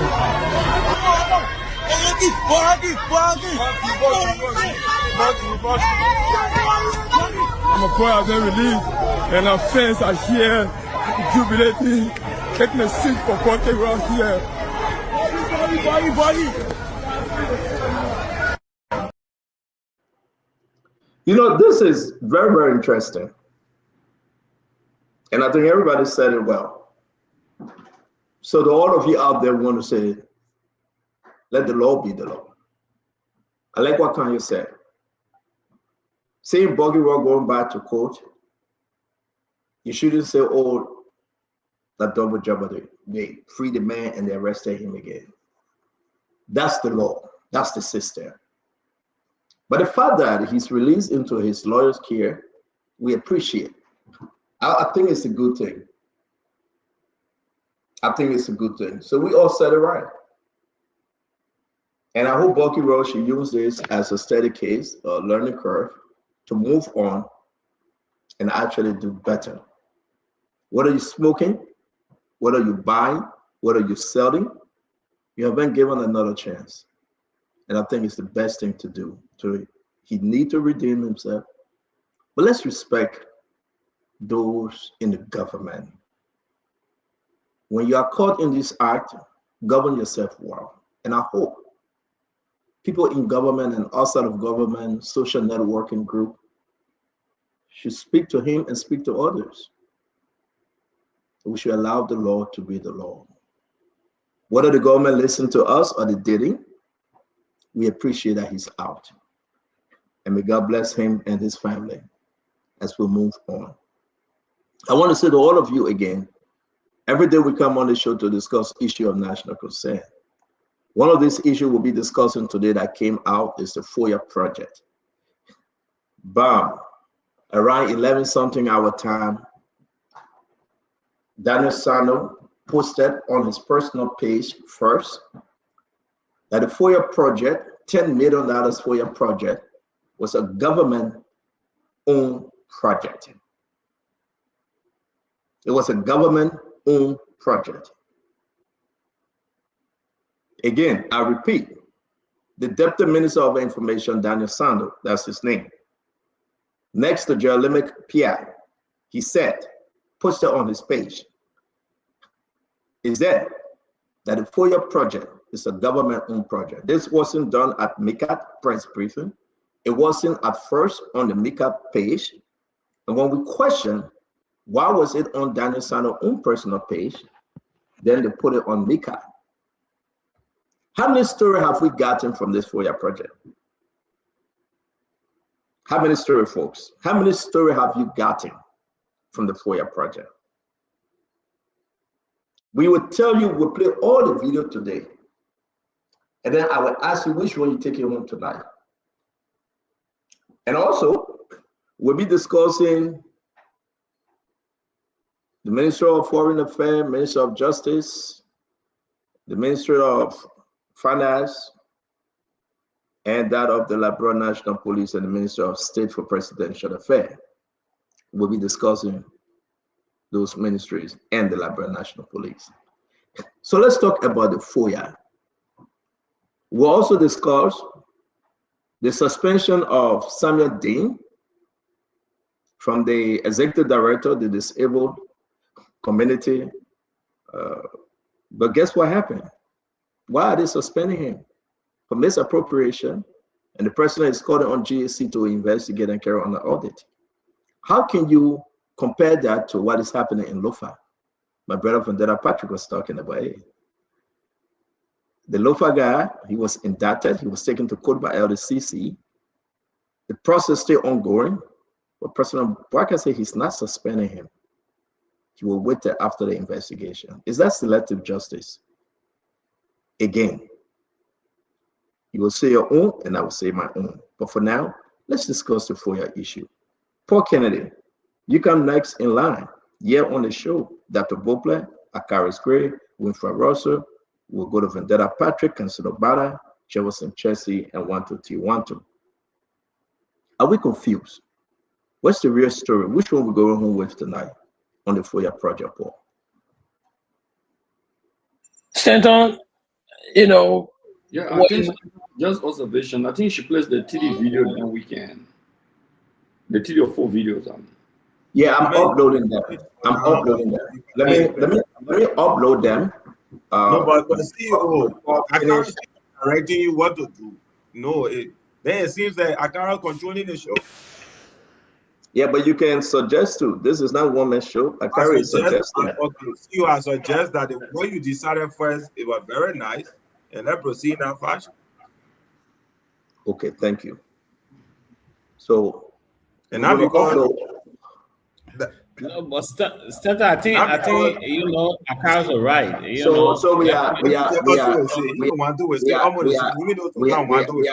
We are killing time, guys. Let's make progress. Thank you. Let's make progress. We'll go back to, like I said, we are uploading those videos. Once they are all uploaded, we'll play them. Let's start with you, Paul. What's your take? You read the press statement, and there are about 6 different conversation ongoing. Who the heck owned that project? What's going on? What's the government position? Paul Kennedy, talk to us. Thank you, Stanton.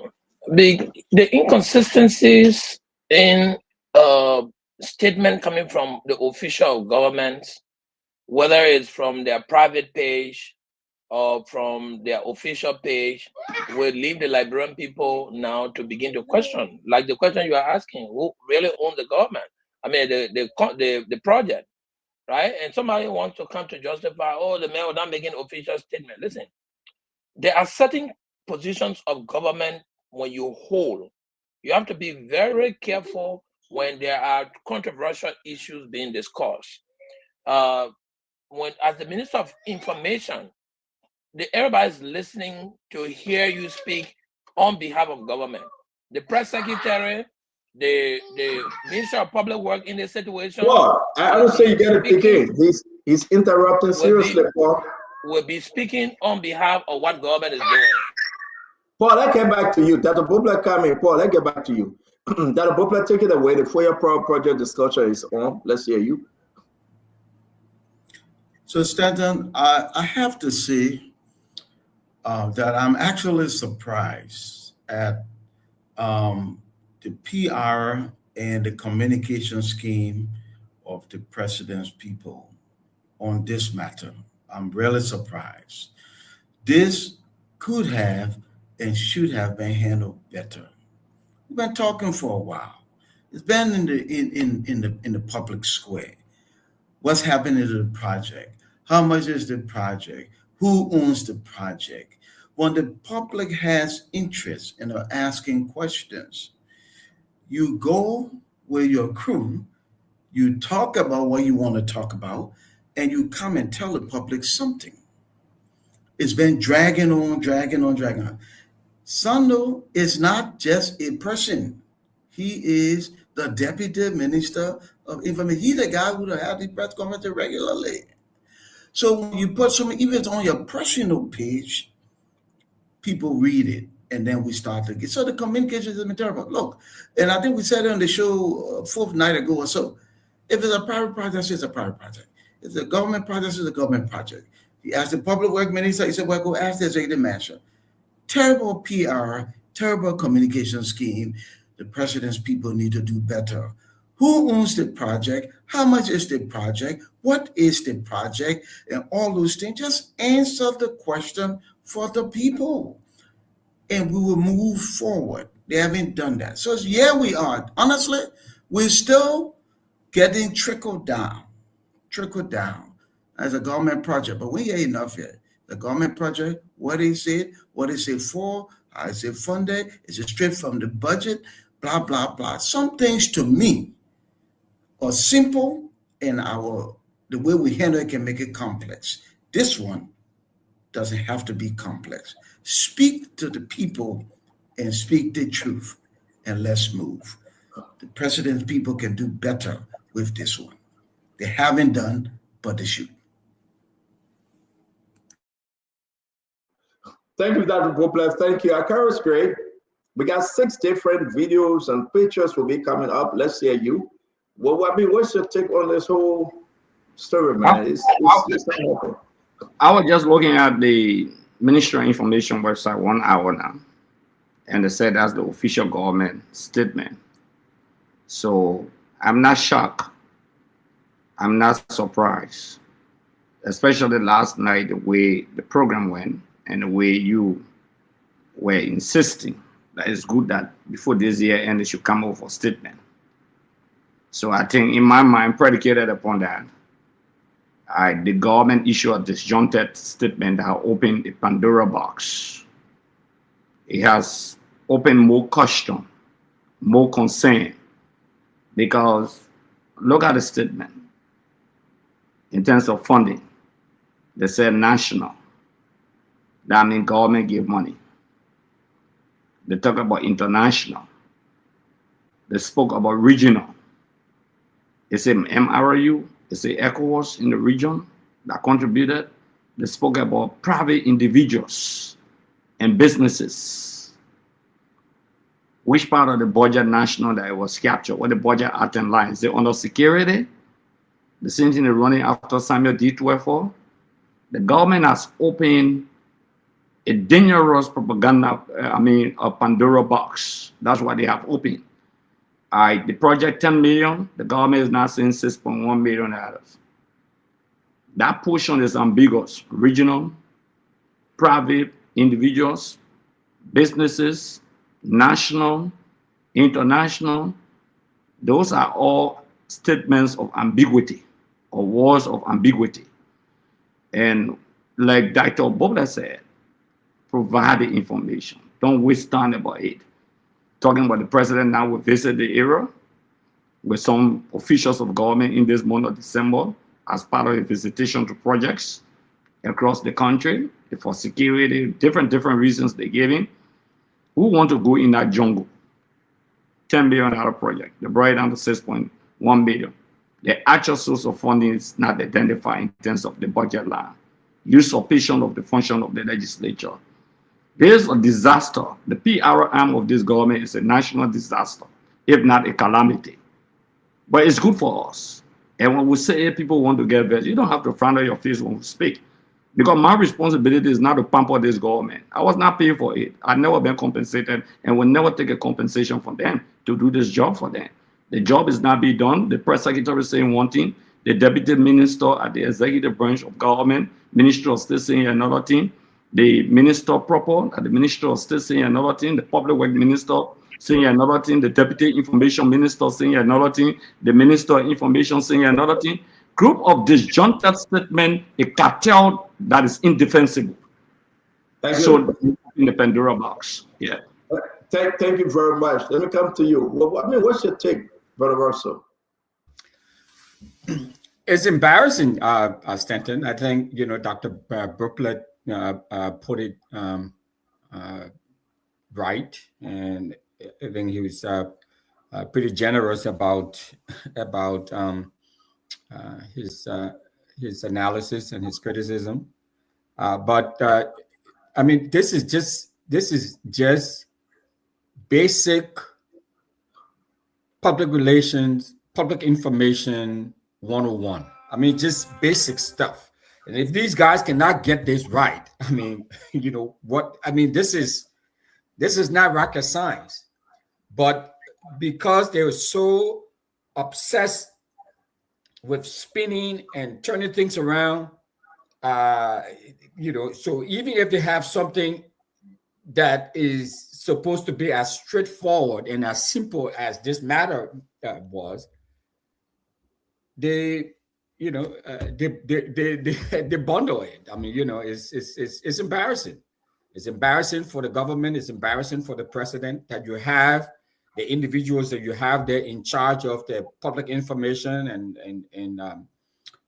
public relations, public affairs, apparatus of the government, because this is something that they're supposed to be very straightforward. You have so many different versions of the story. So I mean, again, when you try to talk about these things and bring it out, people think that we all of us on this show, for the most part, are bent on criticizing the government. But when the government does something right, we talk about it. We celebrate, we applaud the government. When the government does something that is boneheaded, we should also talk about it. In this case, I mean, what they are doing and the public relations around this issue is boneheaded, and they should, the president should try to get folks in there who has his best interests at heart and has the Liberian people best interests at heart, because clearly these guys who are running the public relations and public information, apparatus, I mean, they clearly don't know what they're doing, or they were so bent and fixated with propaganda that they don't get something as simple as this correct. Thank you very much. Thank you. It's good that you're coming up with this. Let's give you the chance to complete your thought. Let's give you the chance to complete your thought, Paul Kennedy. Can you go ahead? Yes, thank you, Stanton. I was on the 14th, but as I said, this project for the last 3 to 4 months now, we've heard about it with different kind of information coming from top level government officials, right? When the Minister of Information says anything about a government project, most of the time what they are saying is in an official capacity, where they are on their farm or they are in Patawi, wherever they are. Especially setting level of government official, the Minister of Information, the Press Secretary, in this capacity, because it's a construction issue, the Minister of Public Works, any of those people speaking to this issue, we're going to consider it an official statement coming from government official. So I think, like everybody's saying, I think they missed the boat. And government officials should be in a position to come clean to their people. When you are in government, you are in a position of accountability. People should be listening to what you tell them, and you shouldn't have to be pushed to the wall to provide that kind of information to the Liberian people. This is their money you are using. If you say somebody give it to you, you have to declare it. Someone cannot donate it to you as government official, and you just hold it and sit down. It is a violation of our laws. You can't take more than $250 as a gift. If you take it, it has to be declared and publicly made known. When you don't do that, then we're going to be thinking of corruption, money laundering. There's a whole lot of naya things that could be said, and this government is pushing people to be saying that. And I don't think the officials who are speaking all these things from one place to another are doing justice to the president.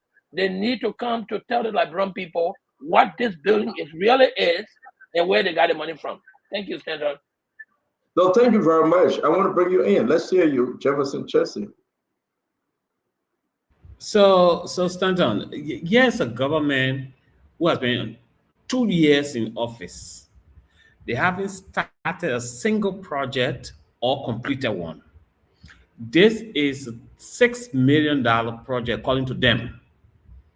Nobody knows who started the project, why was it built, how it was built, what's the procurement process, who's the contractor. Nobody knows. They came up with a blanket lie that this project is for MRU. And the last time you remember, Daniel Sano lied that the MRU was the one building this project, and it was clear it was not proven.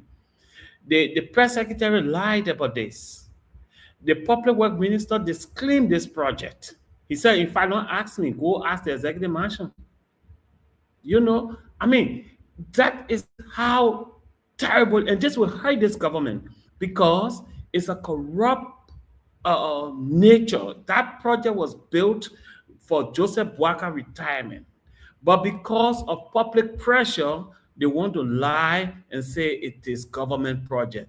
Yes, we thank God that the public pressure is pushing them, but because it's a lie, no amount of sugarcoating can cover it. So many lies. You say it's an MRU project, it's peace building, and you build it in 4 years that is not even accessible. That's not possible. That's not justification. You cannot say it's $6.1 million and there's no procurement process. How was the contractor selected? Then it's public money because it's funded by government. Then it's public money. How was the contractor selected? Who is the contractor? There was no public bid. $6 million is international bidding. So we want to see where it was published, how the contractor was selected. So, it's just a bunch of lies by this government to cover up their corruption. And the people of Liberia have seen that this government has done everything in its power to demonstrate that they are dangerously corrupt our system. You use $10 million of public money to construct a retirement home for Joseph Boakai, and after coming under public pressure, you're telling us now that it is government project. If it's government project, why is it heavily guarded? Why is the EPS there guarding this particular structure?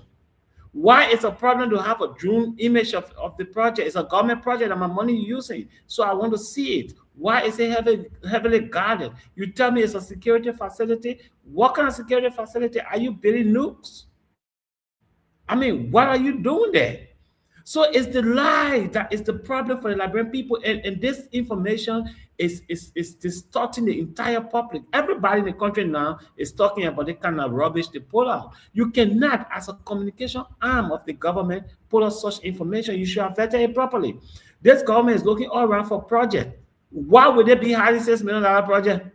Is it the president is going to dedicate a project that costs less than $5,000? These police boot the pull all around the street. The president was there cutting ribbon. Then you'll be constructing that kind of facility. The president will not go break ground for it. This government has done nothing. Yes. So this is a project they should be proud of. They were going to advertise it. They were going to publicize it. But because it's a lie and it was intentional for Joseph Boakai retirement home, and under public pressure, he has to say it's government project. It's a lie, and it was spent on corruption. Thank you. Thank you very much. Cario, let's come to you, Councillor. Thank you, Stanton. I'm exceedingly happy tonight, and I'm happy for one reason. Last night, and not just last night, but a couple of other instances before, we challenged the government of Liberia. We challenged the government. We said to the government repeatedly on this platform, disclose to us emphatically what is happening in Foya. That was the challenge. That was the gauntlet we threw down. That's what we said to the government. We said, tell us emphatically what is happening in Foya. So far, what we're hearing appears to be a mixed bag of information. Somebody says it's MRU. Someone says we cannot comment. Others say we defer to another institution. So tell us emphatically what is happening in Foya. And the government took up the challenge and responded to us. Today, we have clear government information about what is happening in Foya. Incontrovertible. The government has put itself on the record. So what I'm confused about, and I agree the Rainford said there was a bungling of the PRO process, like Dr. Robles said. I think there was a bungling of the PRO process, consign that to maybe inexperience, consign it to over-anxiety, consign it to whatever you may consign it to. I think it could have been managed better, but the government has come out emphatically to tell you what is happening in Foya. Beyond telling you and the Liberian people what is happening in Foya, the government has come out emphatically to say, this is the cost. Contrary to what a lot of people said, 10 million. The government has now said, put itself on record that it is 6 million. And so I'm happy. And I'm happy because, look, like I stated last night, I found it so very difficult. And I won't be able to believe it. I sat with President Boakai. I looked into his eyes. He spoke about his passion for the country and why he was doing this. Not for him, he said, for you people. And I cannot fathom that President Boakai will be involved in corruption as is being insinuated and accused of this magnitude. I just disagree with that. So what I think should happen going forward is this. The official storyline on Foya is on record. The government has said clearly, we are building an MRU presidential center. President Boakai does not own this. It is not his private property. That is the record. It costs $6.1 million. That is the record. Because of the security implications, this is how we are proceeding. That is the record. Now, anybody who wants to challenge this official record ought to come with the facts and the evidence is not sufficient just to say, oh, people are corrupt, or they are lying, or they are fattening their pockets. And I don't stand here to defend anybody who's stealing for the Liberian people, but I'm asking you, if you must bring these allegations, don't go down waterside, bring me some waterside allegation, bring me the evidence, bring the facts. That's so important. So I believe that, look, we did not end the year without an official explanation, and it is good for our country that they can come up, the government can come up and say very clearly what is happening in Foya. And for the record, the people of Liberia now know that it is the Presidential MRU Center in Foya. The people of Liberia now know that it is $6.1 million, right? The people now know that it is not President Bouakai building condominiums for his private use. The people now know. Kayo. We got to bring in Vendetta Patrick. Vendetta Patrick, let's bring you in. Kayo, thank you very much. Vendetta Patrick, let's bring you in, Vendetta. Thank you, Kayo. You got to watch the turn when you talk, my brother. We have 10 on this program. Let's give each other time. No problem, CEO. Thank you very much for the time. Thank you very much. CEO, I think we should muster the courage when we criticize an institution or any government. The government listens to the plight of the people and satisfy your curiosity. It is morally acceptable to say, yes, the government has spoken. Look, let's be very clear here. That's why I'm very careful from the beginning of this conversation. The figure that people came on, they say it was $10 million. The government has spoken. Make no mistake. Jerolime Pia is a communication specialist. He has certified that when he worked on Ellen, and now in his official capacity as Minister of Information. His articulation today was detailed with significant information for our public consumption. I hear people arguing the project needed to be publicized, and they don't agree with the government statement that is bonus on confidentiality and security matters. The CDC, they did a very good job when they constructed through the U.S. support the NSA headquarters in Painesville. The security nature of that building, was it ever publicized? Was it ever publicized? Did you see the architectural design? It was never publicized because it borders on security. Jerolime Pia said that this project, the Mano Railroad Union Center for Regional Peace and Development, it will be held in Lofa County for security reasons. It's a strategic asset. It's now owned by President Bouakai. Today, Liberian people know now that this project, in my mind, is no longer an individual project. It is owned by the government of Liberia. It was not designed for a private use because they said, you listen to the statement, 500-seater conference hall with secure accommodation in 9 units for visiting dignitaries. That President Bouakai will be in Lofa. He has a conference hall for 500 persons. It probably we're going to say maybe 75 that would have been fine. I have said consistently that, look, the government should not be ashamed to take ownership. But when I listen to Jerolime Pia today regarding the security nature, one of the land status, the project's confidentiality was strictly governed by security protocols necessary for constructing facility with security implication intended to host high-level officials and events requiring high security and sensitivity. Thank you, Vendetta. Thank you. 30 seconds quickly, Chief. The same thing with the NSA headquarters CEO, when they were constructing that building, you and I don't know the architectural design. The fact that it border on security, we have to accept. My thing is, we now have an opportunity to go and see in Lofa whether that project was 6 million or more than that. That would be another debate. But I think thank you very much.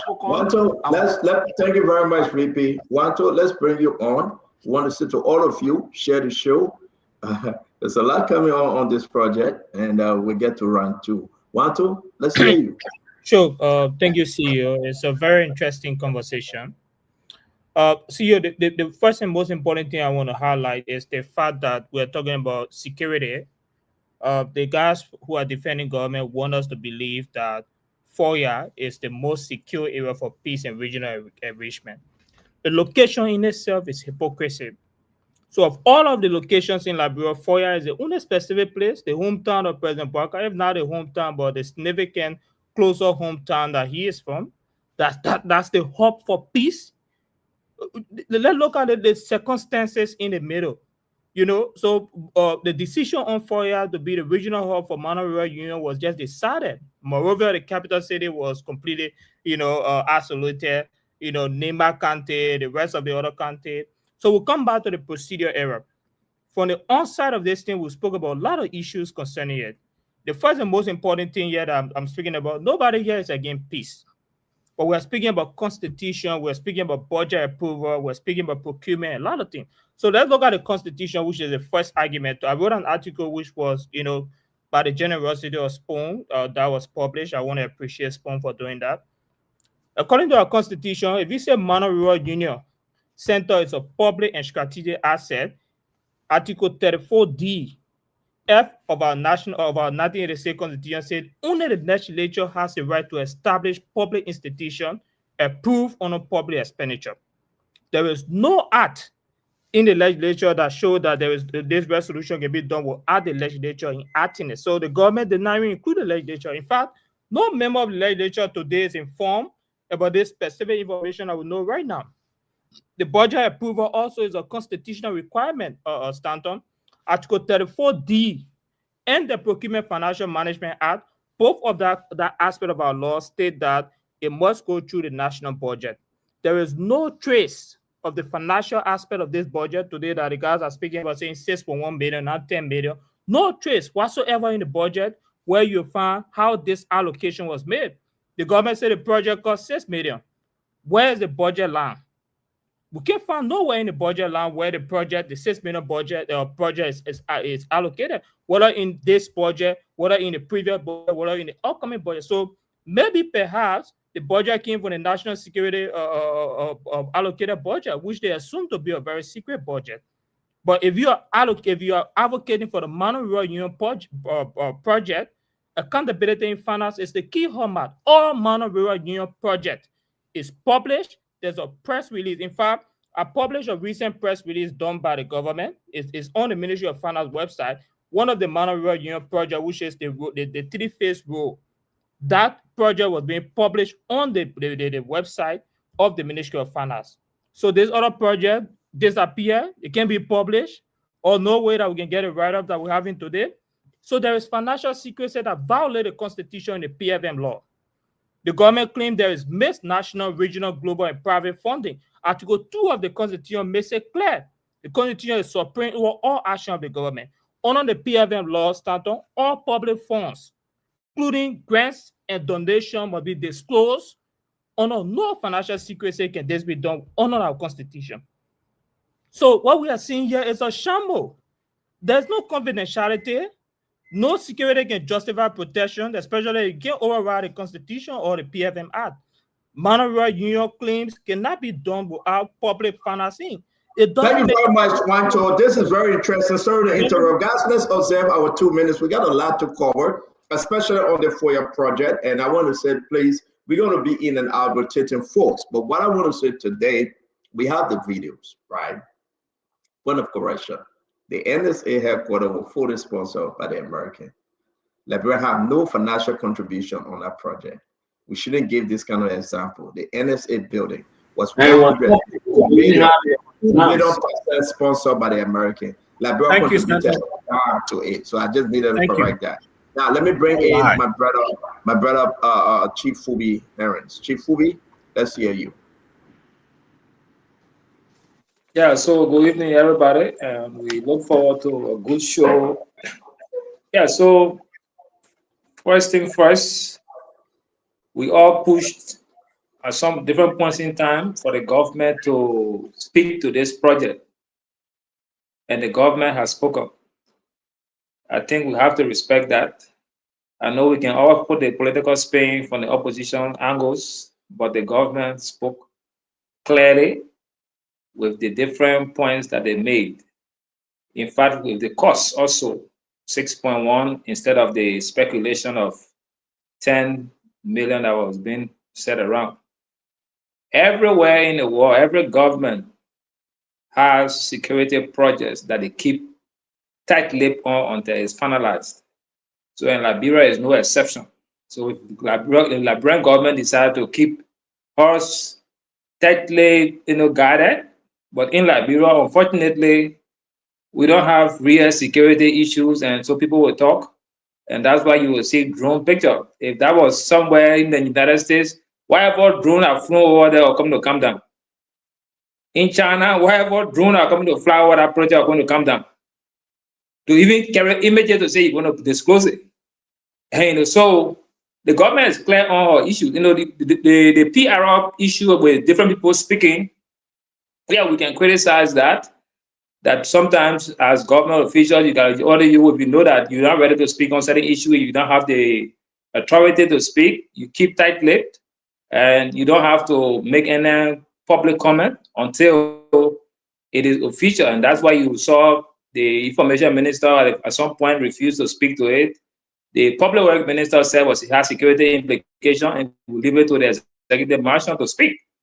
And so I don't consider those as misstatement. And, the press secretary to the president says government project and government will speak at some point in time. And government has spoken. So we got to respect that and we got to follow through. And to even say FOIA, where FOIA in Lofa, there's an airport in FOIA called Tenebu. And government needs to upgrade most of those domestic airports. So we have an airport in Lofa.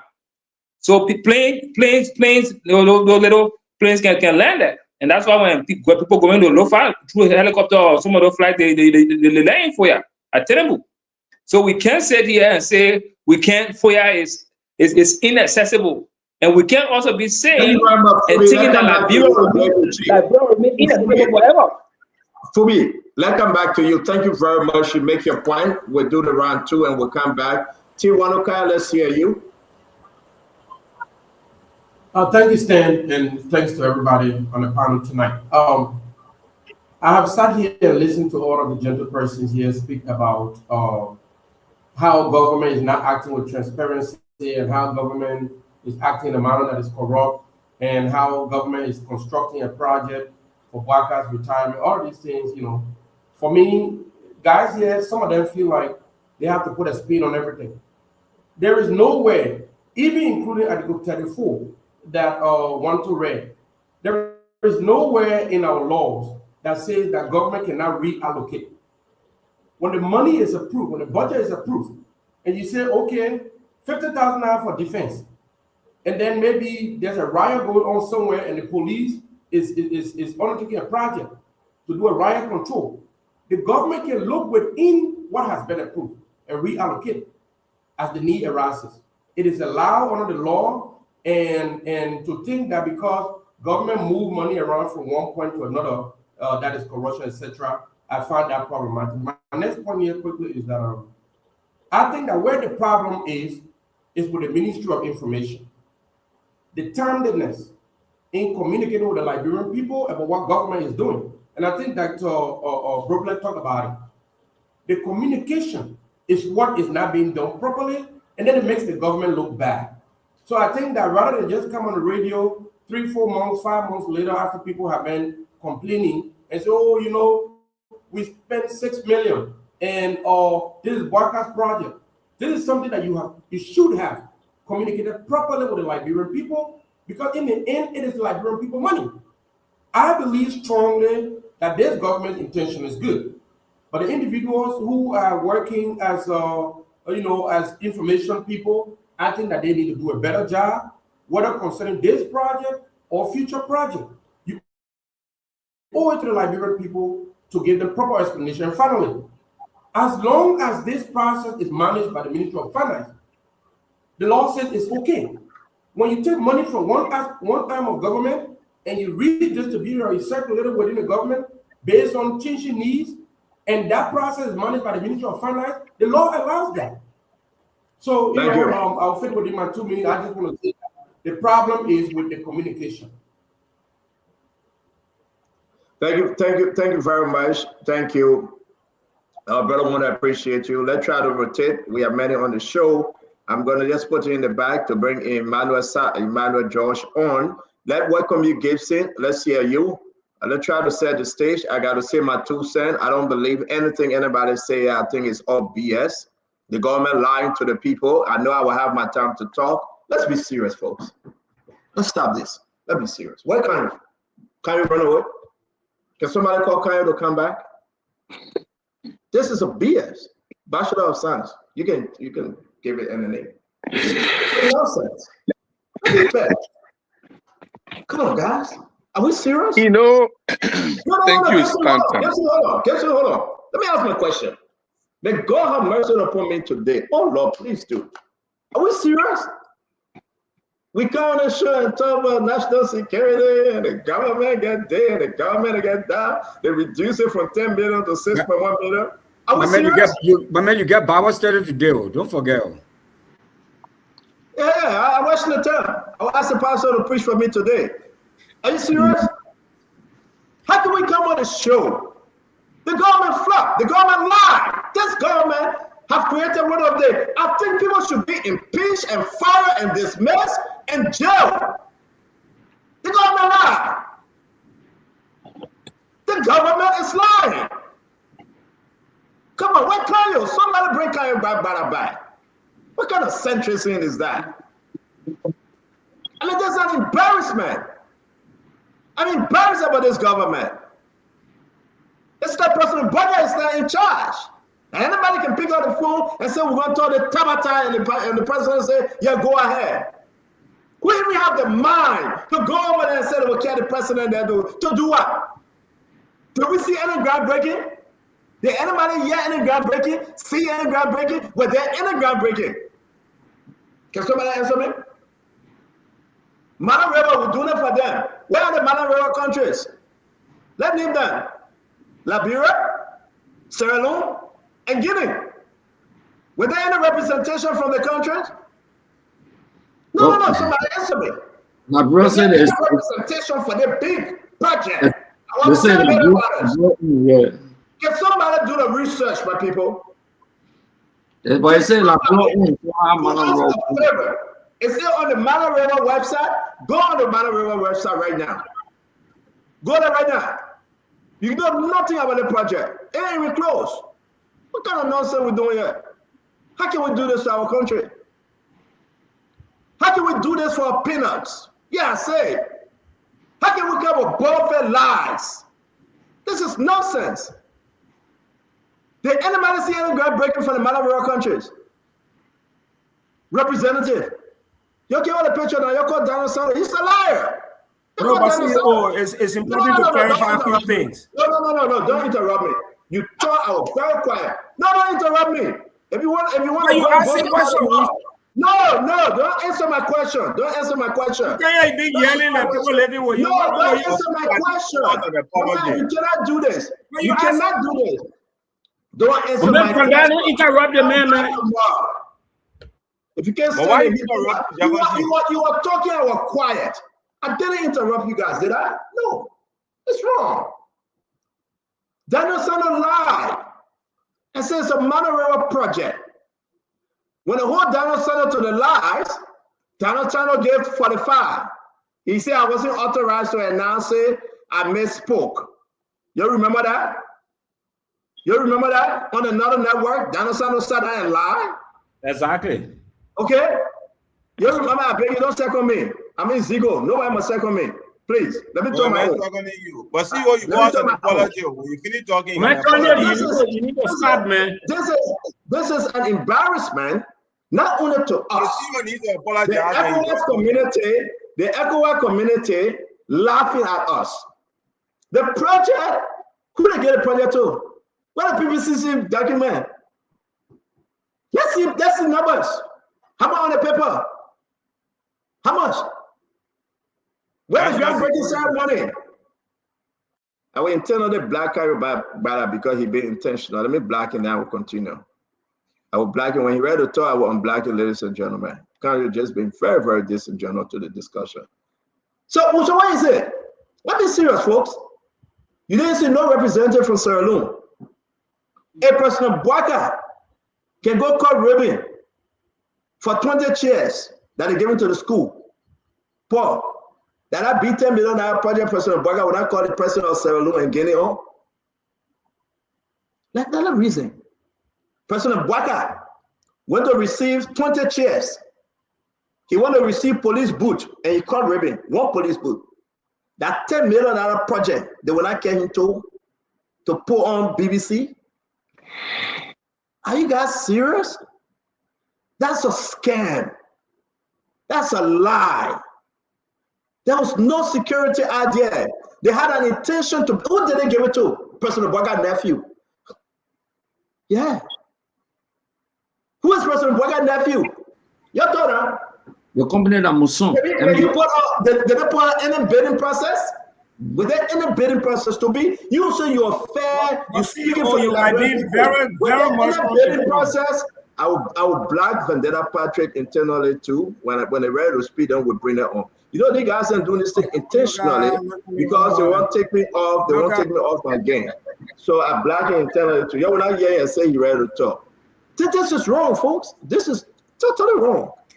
But let's go around. Let me play the video. Then we'll go around.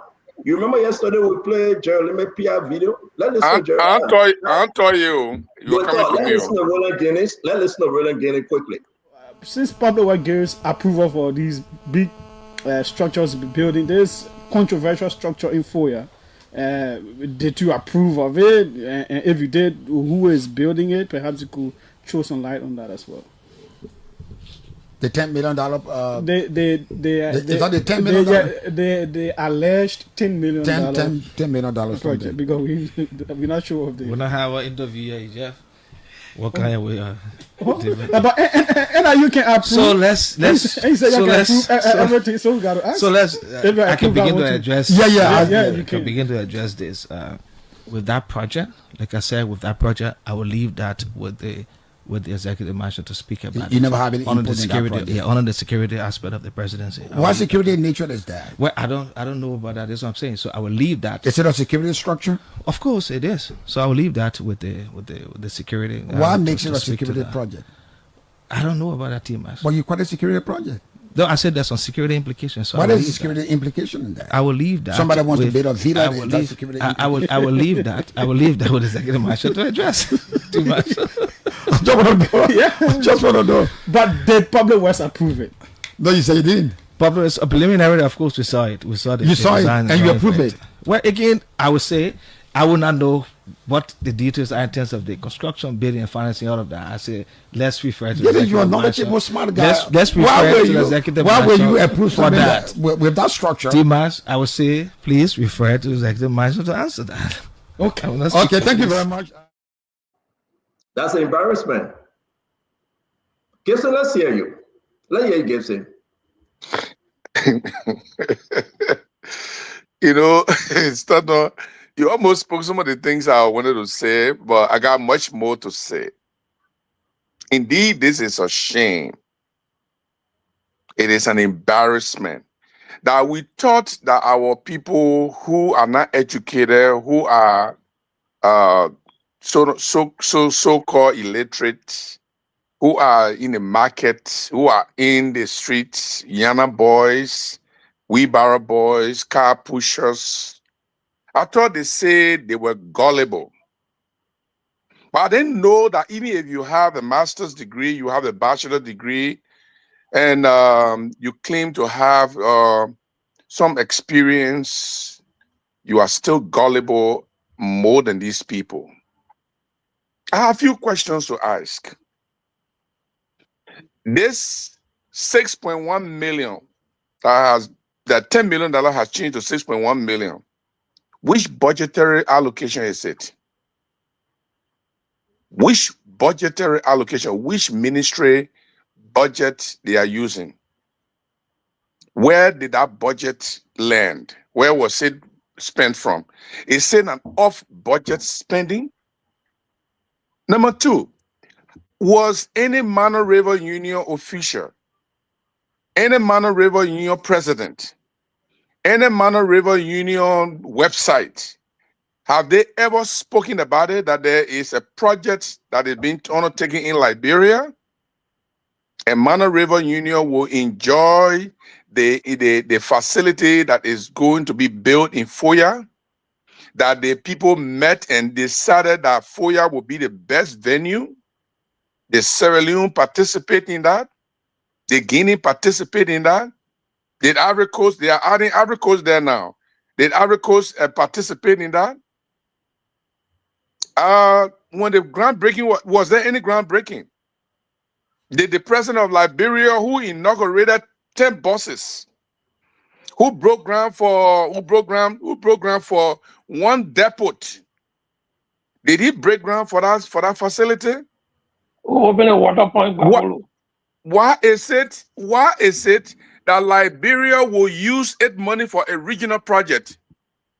When the OAU conference or compound was built in Monrovia, the OAU village at the Africa Hotel, when it was built, it was the African Union or the Organization of African Union that built it with their money, their contribution. The framework only came from the Secretariat, and they allowed Liberia to host that building under Talbot administration. And the OAU put their money into it. How much money Guinea spent here? Say Liberia spent 6.1 million. How much money Guinea spent? How much money Sierra Leone spent? Those villas you're talking about, what are the security implications we're talking about here? They said there were 9 villas to host high-level government officials. Why make a security matter? Are they building underground security, underground that will resist missile? Maybe if you send missile there, then they will go in the bunker. Is there any bunker? Guessing level you is good. I thought we had Emmanuel George on.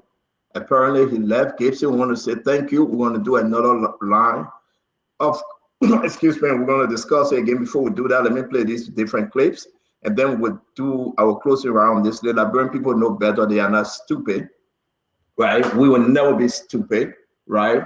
To each his own. This is a disgrace to our nation. This is a disgrace to our people. We came to rescue. We never came to lie to them.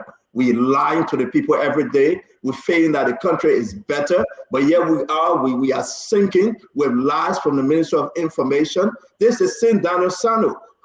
When he pointed out the Mana River conversation the other day, this is the St. Daniel Sano. Listen to him. Listen to the crap he said. Place. Use a very Facebook page to speak on behalf of government. So the two at any time, I don't know if now you saying that you spoke as a private citizen, but did you say that building was being constructed by the MRU?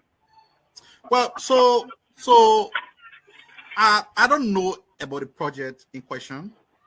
Somebody did a post, and as always, people send things to you, and somebody gave me information which was not accurate about what they sent to me.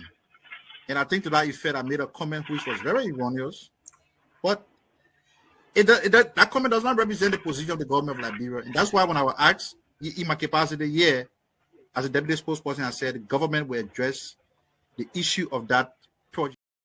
Okay. That was settled. That your deputy minister. You know the guys saying they're a disgrace. They don't go ahead and defend them. Don't tell that people was stupid. That was settled. He didn't believe his own story at first. It does not represent a government position, but today he believes it. It represents a government position. What kind of nonsense is that? What kind of nonsense is that?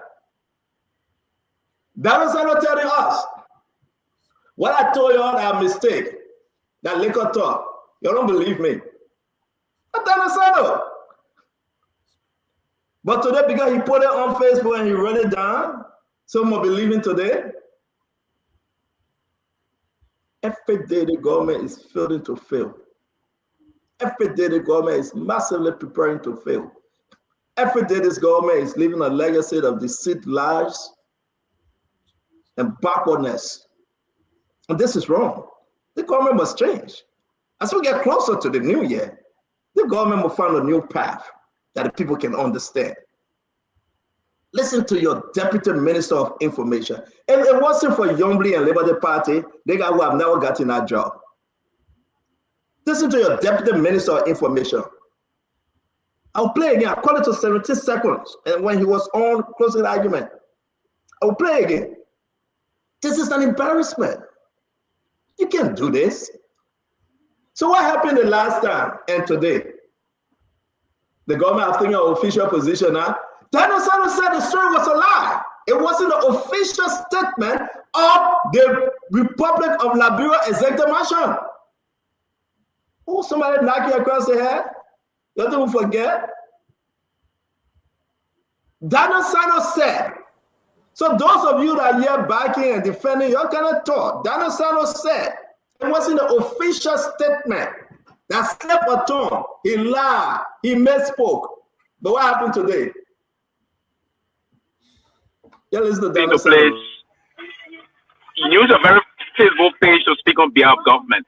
So the till at any time, I don't know if now you saying that you spoke as a private citizen, but did you say that building was being constructed by the MRU? Well, so I don't know about the project in question. Somebody did a post, and as always, people send things to you, and somebody gave me an information which was not accurate about what they sent to me. And I think to that effect, I made a comment which was very erroneous, but that comment does not represent the position of the. He made a comment which was very erroneous. Can somebody spell the word for us? Let me write it down with the family. He made a comment which was very erroneous. Can you listen to Daniel Sanders? Can you come to your senses and say, God, what we just put ourselves in? He said it does not represent the government position. So it was then erroneous, it was then down the government position. What make it poor? What make it good today now? What should we believe it at the government position today? What should we believe it? That yes, indeed, I was 6.1 million. I'm not 6.1 million. Maybe somewhere that in 3.9 million dollars, right? Because it was 10 million project. What the government who added 3.9 million of it? That's a 6.1 million project there. They lied to President Boycott.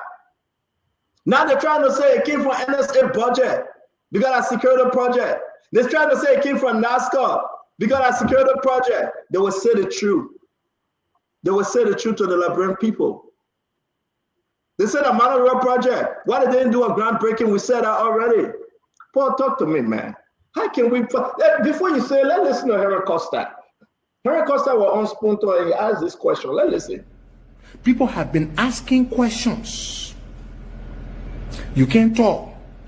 I heard my brother Daniel Sanders say the Monorail Union.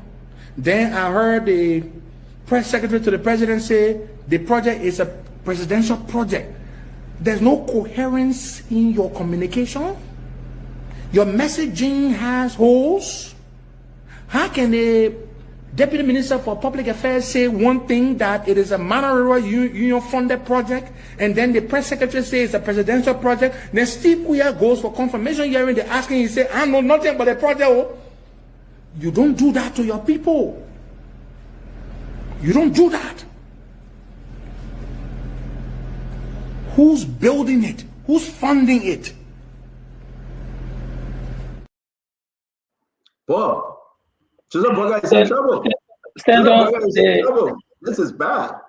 Stand on the inconsistencies in communication of high-level government official creates some level of controversy on this project. So everybody's asking the question now, why was it justified for government to withhold information on this project? Where did the government go wrong? Where did they even get the money? Right? Why are they building a monorail union and a proposed monorail union facility when none of the other countries from the monorail union is talking about it? Right? These are the kind of questions we are asking. So is government in error here? Yes. Let's start bickering around here. Why people are making claims of confidentiality? Why people are talking about some secrecy and some level of high classified security intelligence? The total secrecy around this large funded, publicly funded project is not justified. You know, why is it so security in nature? If we could ask. So the security argument doesn't make sense. There should be a budgetary transparency here, according to our constitution. I think that Wento, who spoke to that, there should be, the government is obligated into giving us budgetary transparency. So let's say it was security in nature and the manufacturing nuclear weapon under that building, right? And nobody's supposed to know about it. Where is the money? Where's the money trail? How the government pay for it? We should be making the conversation clear.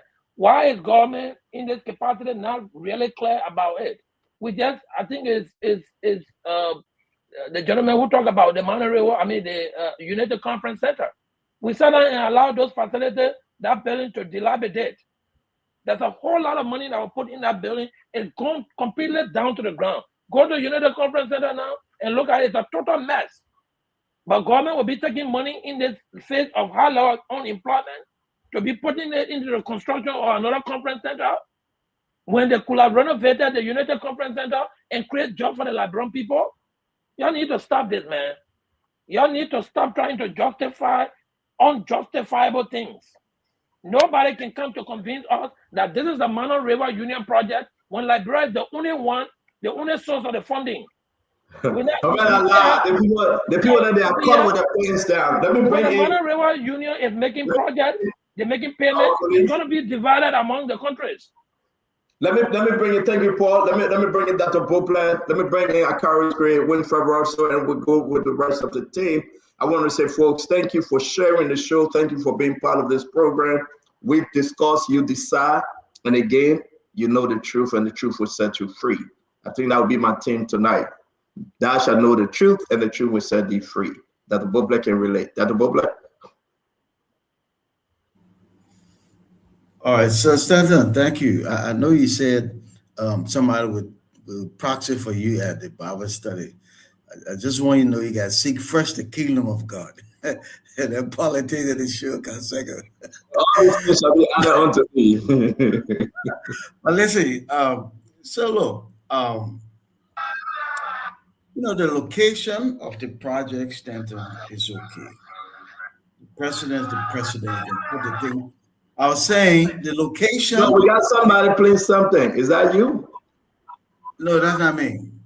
Somebody else. Everybody need a mute. It's not me. Please. Everybody need a mute. It's not me. All right, can you hear me now? Okay. I was saying the location, we have small talk about location. The location is okay. The president, you can put the thing in lo-fi. Nothing wrong with that.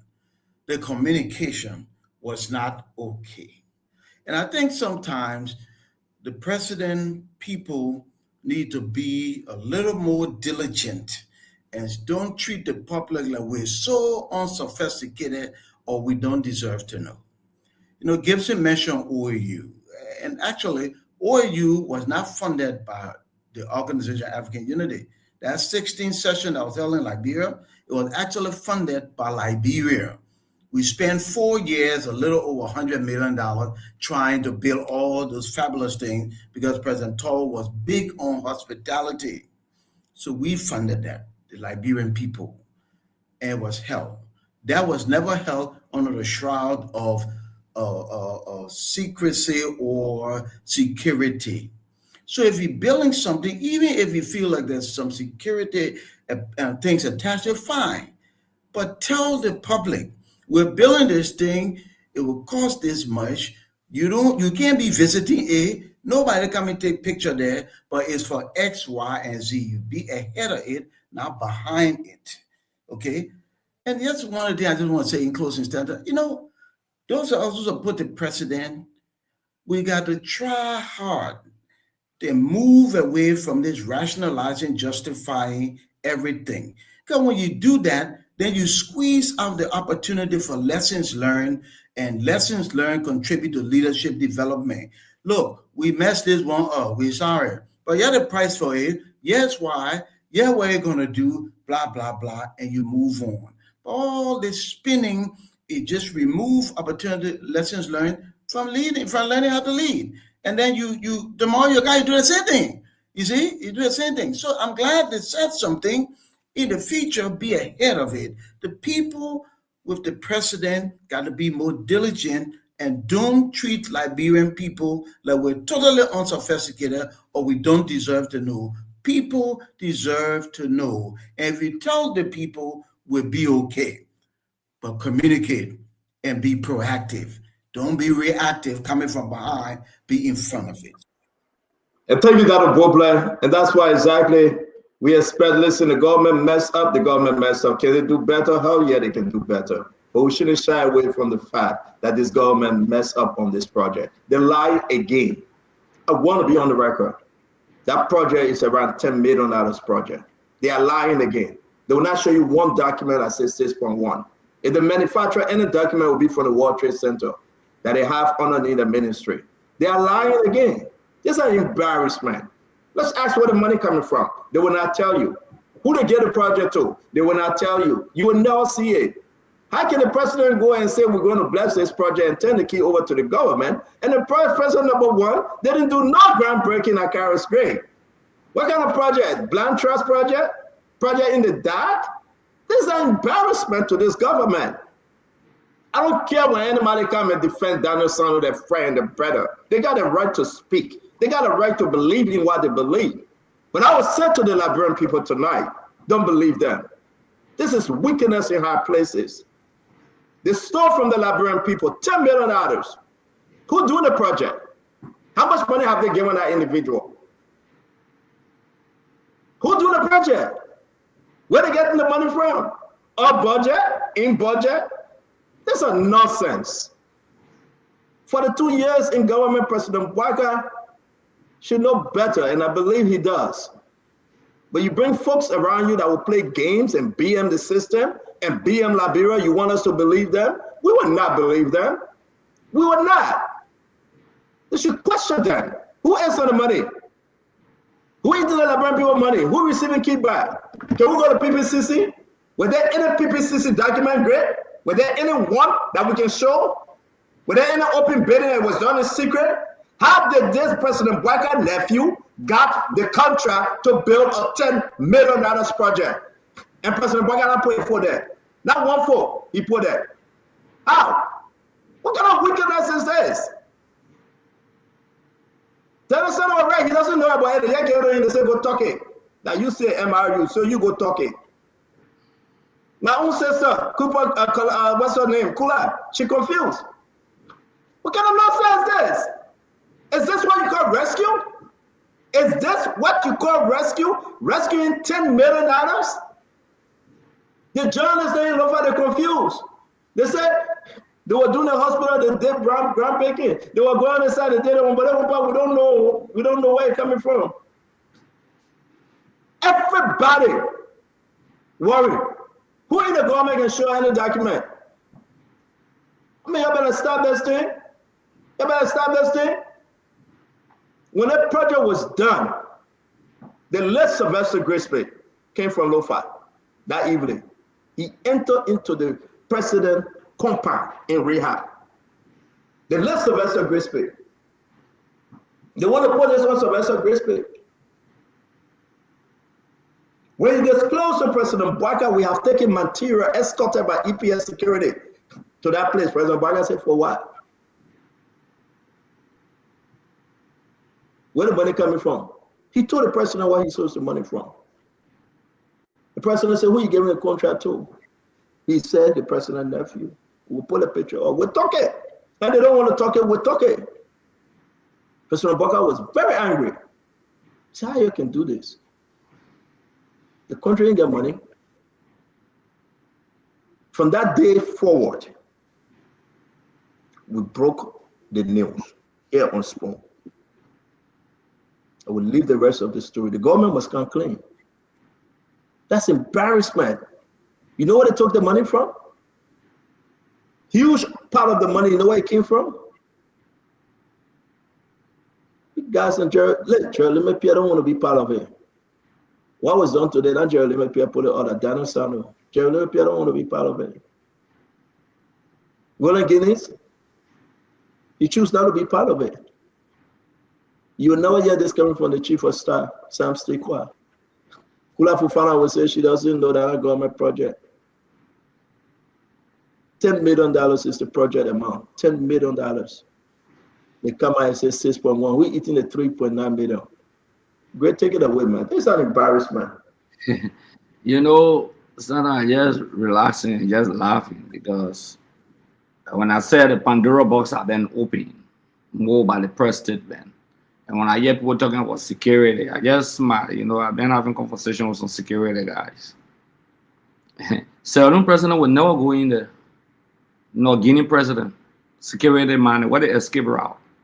No pave road.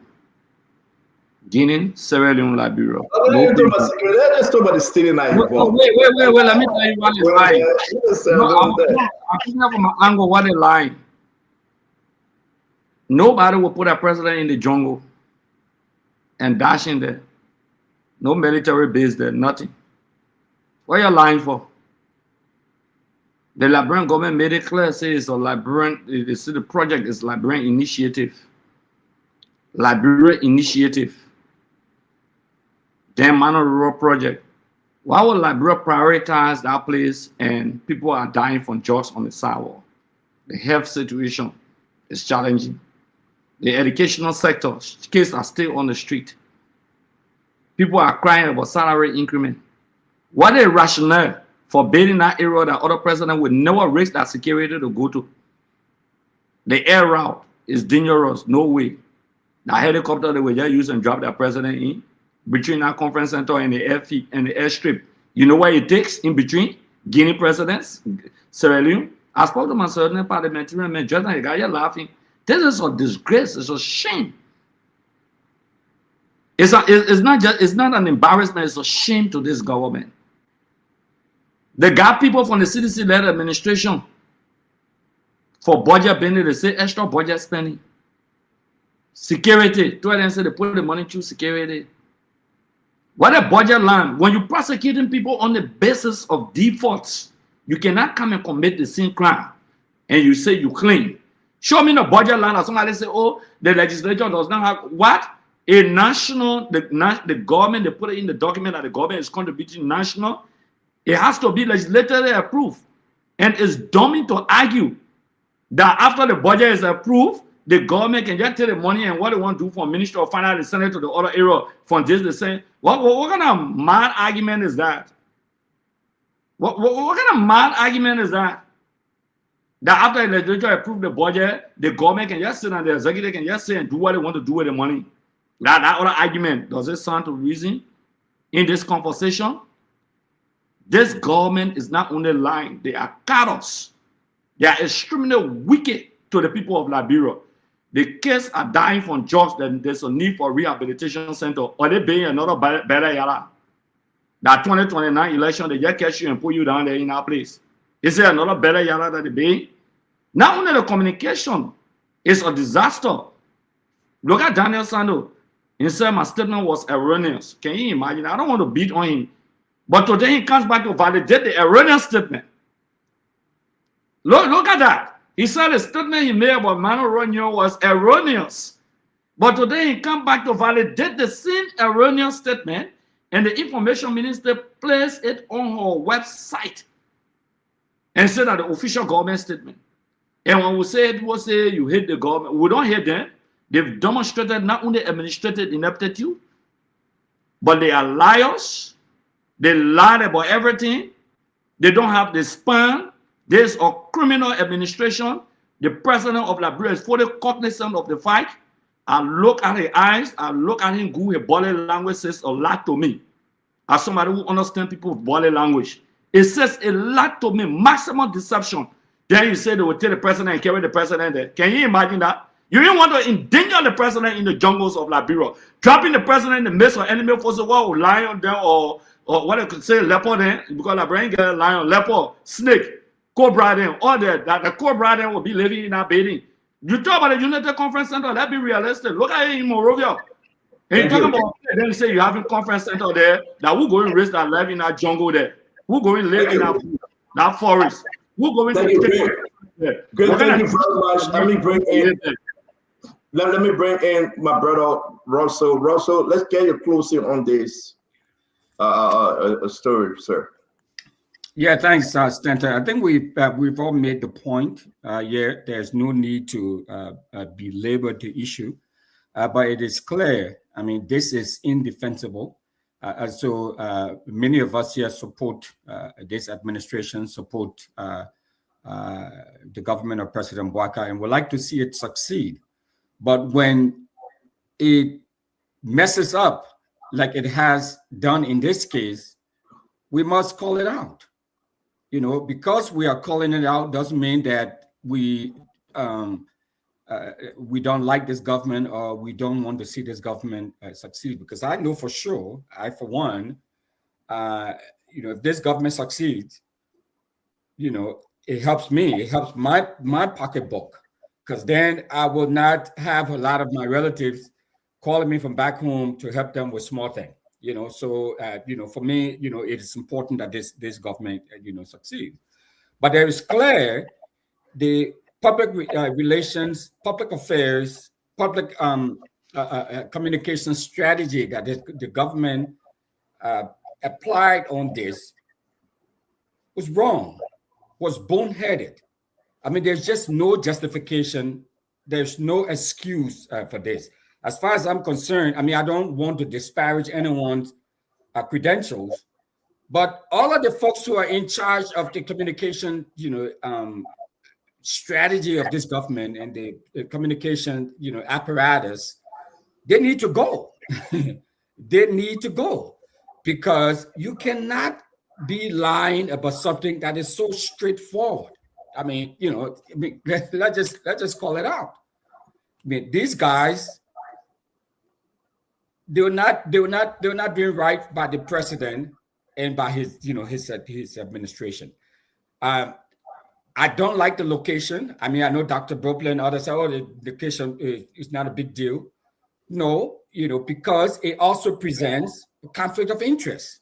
It could have been placed anywhere else. Why in the president's home? I mean, especially if we are trying to set a new course and do something a little different than what previous administrations have been doing. We have to do something totally different. And using this alibi of it being a security facility or so is what we call a red herring. It's to distract from the fact. They're lying. And there is no reason to lie about something like this. But clearly, because there were some corrupt practices and stuff. I mean, Wanto, spoke to that about the illegality of it when the FBI headquarters were being built. With all of the security you can think about, the money to construct that, the NSA, you meant, by Congress. It was not shrouded in any sort of secrecy and all of that. So I mean, this stuff. I mean, I see Stanton. Not only do I see, but I also smell a cover up. There is a cover up going on here that shouldn't be, and we should call it out. We should call it out. These guys, they were not doing right by the president.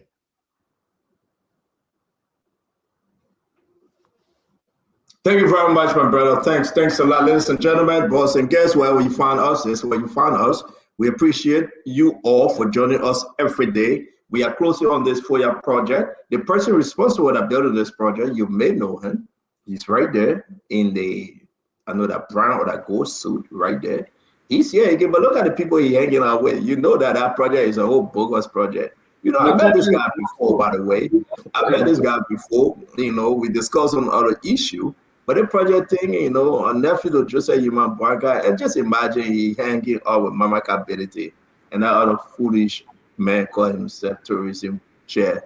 I mean, that is just a nonsense project. But again, at the end of the day, to each his own, I think the government should try harder.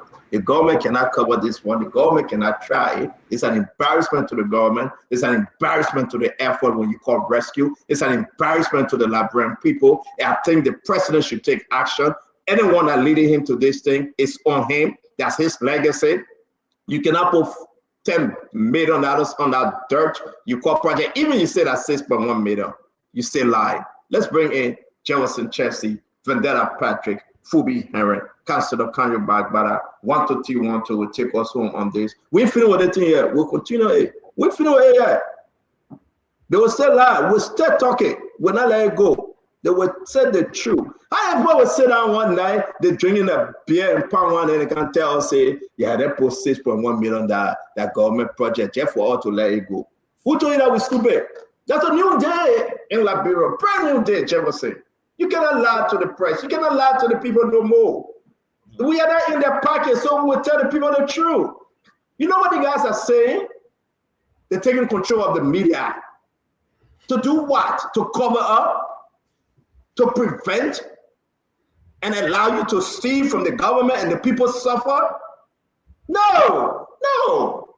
We'll tell people the truth. By fire, by force, you'll learn it. And then that's what we're doing. Because you know what? My job is to protect the interests of Joseph Yeman Boakai and allow him and help him to have a lasting legacy, if there will be any. So anybody I see coming around the curve and you're lying because you want to steal, I would say, I don't work for President Boakai, I'll send it to him, but I'll say it openly, and everybody will see it. I care less if you're my friend. Don't be my friend. I'm home every day eating my bagel, drinking my hot coffee. That's not great. I have taken the coffee from 20-ounce cup to 24. You know, that's how I have taken it down to Boplet, because I won't talk. But nobody want to stop me. My brother, Jefferson Chesson, let's hear you. We'll go to Vendetta Patrick, we'll go to Fubi, we'll go to Councilor. They all three of them will say the same thing anyway. So maybe we'll get to one that's a little talk. Three of them will say the same thing. Ain't no problem. Johnson, like the citizen,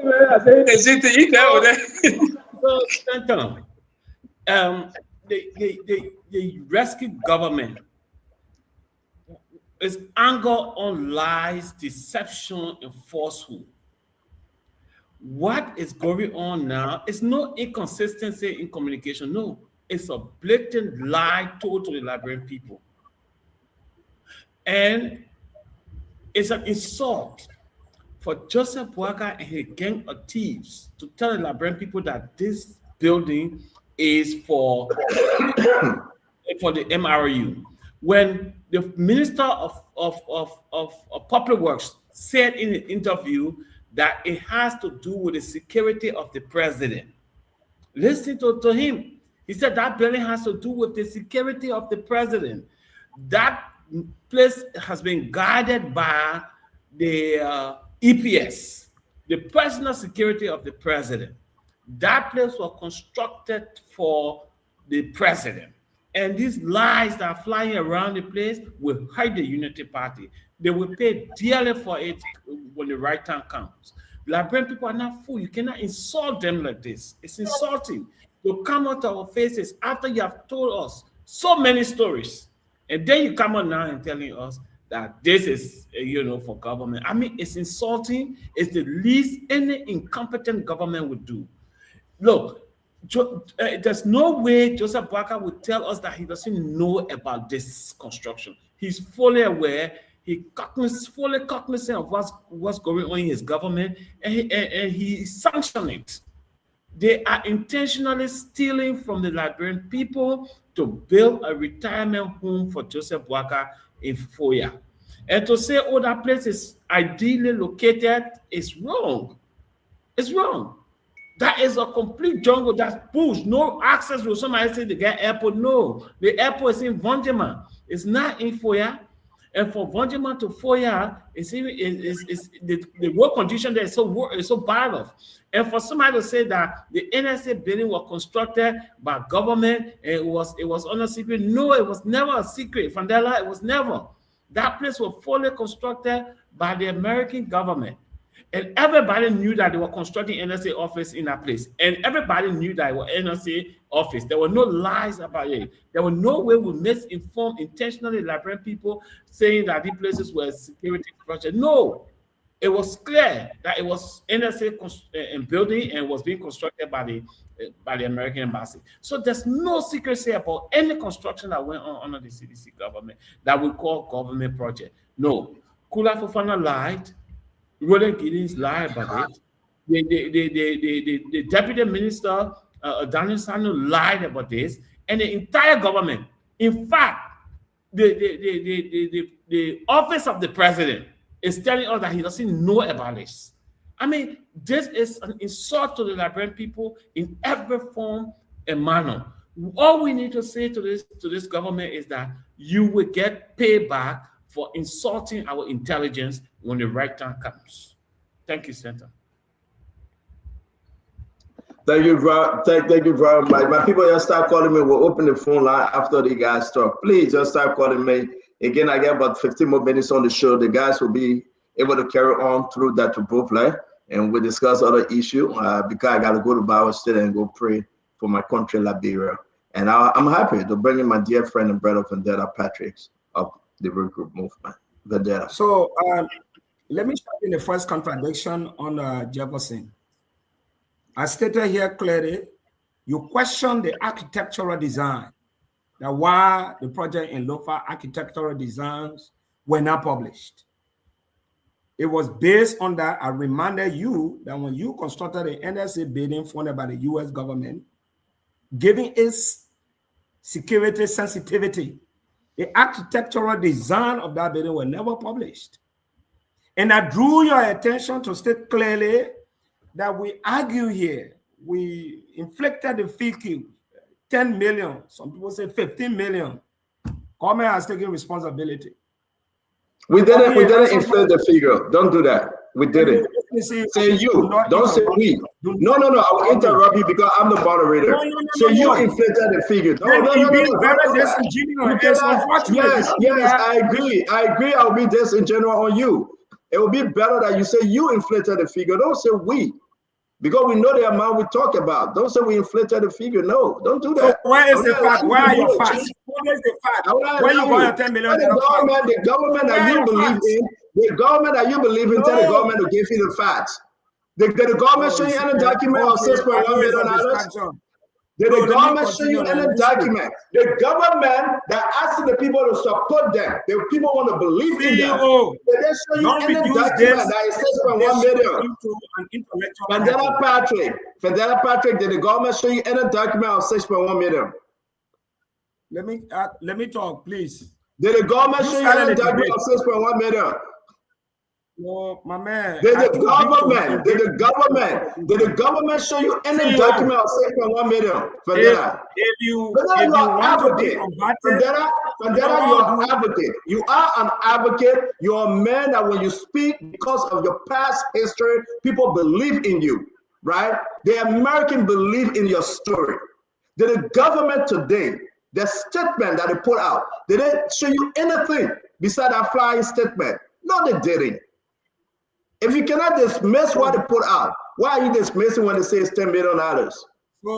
So CEO, and I'm giving you an invitation. You want to debate with me so we can outline many of these things, organize your own platform. Take the stand. We don't have to organize special platform. We don't do that thing. I'm asking you a question, VP. For you. VP, I'm asking you a question. You must answer. I'm asking you a question. Answer it. Answer it, VP. Everybody listen to you. So let me tell you something. I was speaking here. I interrupted you. You carried me for safekeeping. I kept quiet. No, I didn't. No, I didn't care for safekeeping. You are the CEO. I'm not United Party government to do that to you. I'm not CDC to do that to you. For you, I'm not CDC government to do that to you. I didn't care you for safekeeping. Don't do that. Only CDC can do that to people. I love that. You keep talking on the show. You see people like us, we allow you to be yelling because Vendetta, don't change it. Did the government show you any document, Vendetta? Did the government show you any document that they paid $6.1 million for that place? Let me make my point. Carry Vendetta for safekeeping again. My argument, I mean, that's the only way. You know, when people are not sophisticated enough, so these are the gabble they use to nag and say, go and say that. But they never be intimidated or run away from the battle of ideas. If the CEO really want to have a conversation, I mean, I'm being clear tonight. How can I say take a stand? I'm not doing it. I don't do that. I know you did it before. Natalie get beat in the election. You did it before. You organized a program by get beat in the election. I don't know how to organize a program. The only thing I'm saying to you, Vendetta Patrick, You need to answer the question. I know you're trying hard to defend the government. Answer the question. We've been this road before, but let me talk. I know you're not prepared for that. What I was saying, and I want to restate. For almost 2 months, you argue here that the project is 10 million. Yes. I have consistently asked, where are the facts? No, we're not giving you. We want the government to show the document first before we put our document out. You will not see it. The government will show that document. Good night, Chief. Good to be here tonight. I have a good night. We'll see you tomorrow. Thank you for regrouping. Fubi, let's bring you on, Fubi. You try, and then you're not making no, no. Why you put the man for safekeeping? My man violated. Don't do that. The man just said good night. Then you say, why, man? Don't do that, man. Why would I put him in the back? The man just said good night. He leave it. He cannot stand the heat. He cannot stand the government. The government lying. They call it vendetta. They call it he can't make it. He can't defend it. The government said not 10 million. The government said 6.1. Where the paper? He can't show it. No, he wanted to believe no paper. They can't believe what you said. Who they get the project to? They can't show it. They lying to vendetta. You know what? Somebody sent me vendetta and Daniel Sano picture they took the other day. He trying to defend Daniel Sano. Let me see the picture. Put it up. Somebody sent me vendetta and Daniel Sano picture they took the other day. Vendetta trying to defend Daniel Sano. He can't make it. You will not do it on the show. You will not do it on the show. It's an embarrassment. Go ahead, Fumi. Talk to us. So for me, like I said earlier, the government said clearly that security implication. The government didn't when the Minister of Public Works spoke, he didn't say it's a presidential project. He said the project has security implication. He will leave it with the executive mansion to speak to it. So Jefferson, that's the clarity. You know, so when you listen to people, don't misquote them. If you can't quote them properly, you don't quote them at all. And the government has the right to waiver. The government has the government has the right to keep the project secret and publish it later and dedicate it later. The issue of FOIA, yeah, you know, the issue of FOIA being inaccessible, I want people to get away from that statement. As though Liberia will never get developed throughout her whole history until the judgment day. Can we ask you a question, Fubi? Fubi, can we ask you a question? Can I ask you a question? Even Russell will ask you a question, Fubi, before we bring the counselor in. Fubi, is it an MRU project? The government didn't say it's an MRU project. The government says it's a project like the Liberian government project, but for MRU function. It didn't say it's MRU project. No, the press statement didn't say that. The project is a government Liberian project, but for MRU. And Lofa, Fubi allows to ask you a question. Say that again, let me hear you. You're tough, Fubi, you're not begging. Say that again. No, but the government didn't say the project for MRU. It's hard to defend government, especially when the government is.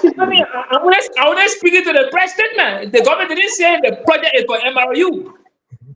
So let me ask you a question. Let's go back to exactly what we saw when Donald Sanders spoke on the other network, right? He said it was a lie, it was a mistake. That was his own saying. What say you about that, Fubi? Then he said, I disagree with the wrong PR that flew from left and right. I'm not in support of that. Okay. I'm not defending it. I'm only speaking to the official statement now released by the government of Liberia. It's a government project, but for the MRU and other high profile in the function. And local county of FOIA will not be inaccessible forever. Government has a priority to build roads to all the counties. So at some point, you will have free route to the places. You know, the local county has a domestic airport. So that airport will be revamped. So Fubi, so my question to you is that, so now that the government decides, and you know, and Dr. Bukla spoke today, we are not naive. You know, you treat us, the citizenry, treat us with respect and honesty. We're not naive. We're not clueless. So because the government said what it said when it was convenient for them at the time, so now they say, okay, now no, you know what I mean? What we say now is that's the truth now. So we should just now believe them. Do you understand, without due respect, without due respect, do you understand the phrase, the phrasing of what we call a red herring? Do you understand that, though, right? Do you know when we said this is nothing more than a red herring? Do you understand what that means? So the government is trying to distract from the lies and the corruption. Let's just call it out. It doesn't mean that you don't support this government, but you cannot be justifying and rationalizing something that is openly and clearly wrong. Dr. Brookplay supports this government. I support this government. But when they bungle stuff like that, we should call it out. I support the government too. Put my name inside. I support the government too. Please put my name inside. And and center. So I mean, you can't just say, okay, now we are lying, so now we're telling the truth. So believe us. Is that what you want us to do? Is that what you want the population to do? I'm not expecting anybody to agree with the government statement now or before, or whatever propaganda or whatever pre-statement that was made and now. It's up to you to accept it, and it's up to me it's up to you not to accept it, and it's up to me to accept it. You and me will not think the same way. So the fact that you don't agree with it doesn't mean that I shouldn't agree with it because you don't agree with it. No. You read a statement, you think it doesn't make sense to you. I read a statement, I think it makes sense to me. You and myself will not have the same head on our shoulders. So I respect your point of view, you gotta respect my point of view. We can all criticize the government from different angles. But I'm not going to agree with you because you disagree with the government. No. I agree with you. You just make your case for me. You are quite correct. You just make your case. You can agree with the government once you know that it's wrong. It's up to you to each his own. You say your own, I say my own, like we always say, and I agree with you. You don't have to agree, but the Liberian people will decide. Let's bring in Councillor. Councillor Bagbala. Hello? Can you hear me? Councillor, we listen to you. Go ahead. Okay. Thank you for bringing me back in the bag. You were asking for me. Where is Kanye? Where is Kanye? But you the one put me in the bag. You the one muted me. So people who are listening probably thought that I had left because Kanye, you were in the bag by yourself. I muted you, yes, but you were in the bag all by yourself. Wait, CEO, let me talk now. Because you're not no, but I gotta correct you. I just want to make it clear to those who are listening that I did not escape. That I was muted and put in the back so I could not respond. The CEO tied my hand and he made it in a way that I could not respond. So therefore I couldn't respond. So don't think that I ran away. I did not run away. I was put in the jail in the back. It was done deliberately. And in that respect, let me say this to you. Russell, the guys in the FCC, the same mouse that I get. Wait, you were talking, right? To mute anybody, you know that you can do your own muting. You know you can do your own muting, you can mute, you can unmute, you can do it yourself. But you guys say they are lazy. I just said that here, just conjoin them with the muting here, the 4 for 8. I can you the bite, you work as a conjoin. All that time we talking, nobody can hear nobody. I can keep people in the back. So let me make it you know. Let the people know that I did not escape from anything. And let me just get a new Baba verse from Spoon. That Spoon, one verse. No problem. I disagree with the CEO, or else you will get muted, interrupted. Go tell Segu to get that one. Now the new Baba verse from Spoon. That disagree with the CEO. But what I'm more serious than CEO, let me just say something. Look, the government has taken up the challenge. You say too many different explanations. Tell us what is happening. Government told you what is happening. Then you said, no, we must go back to what you said before. We ain't like what you're saying now. We don't like the fact that you have given us the facts. We won't go back there. How can we do that, CEO? Then when we want to be objective in this matter, then you insinuate that we are on the pay list of the government. That's one, CEO. You need to apologize to Fubi. I didn't say that. I didn't say that. Did I say that? Did I say that? You said people are taking peanuts. Wait. I beg you, Chief Counselor. Counselor, may I please your honor? Fubi, did you hear me saying that? You said wait, Chief Counselor, I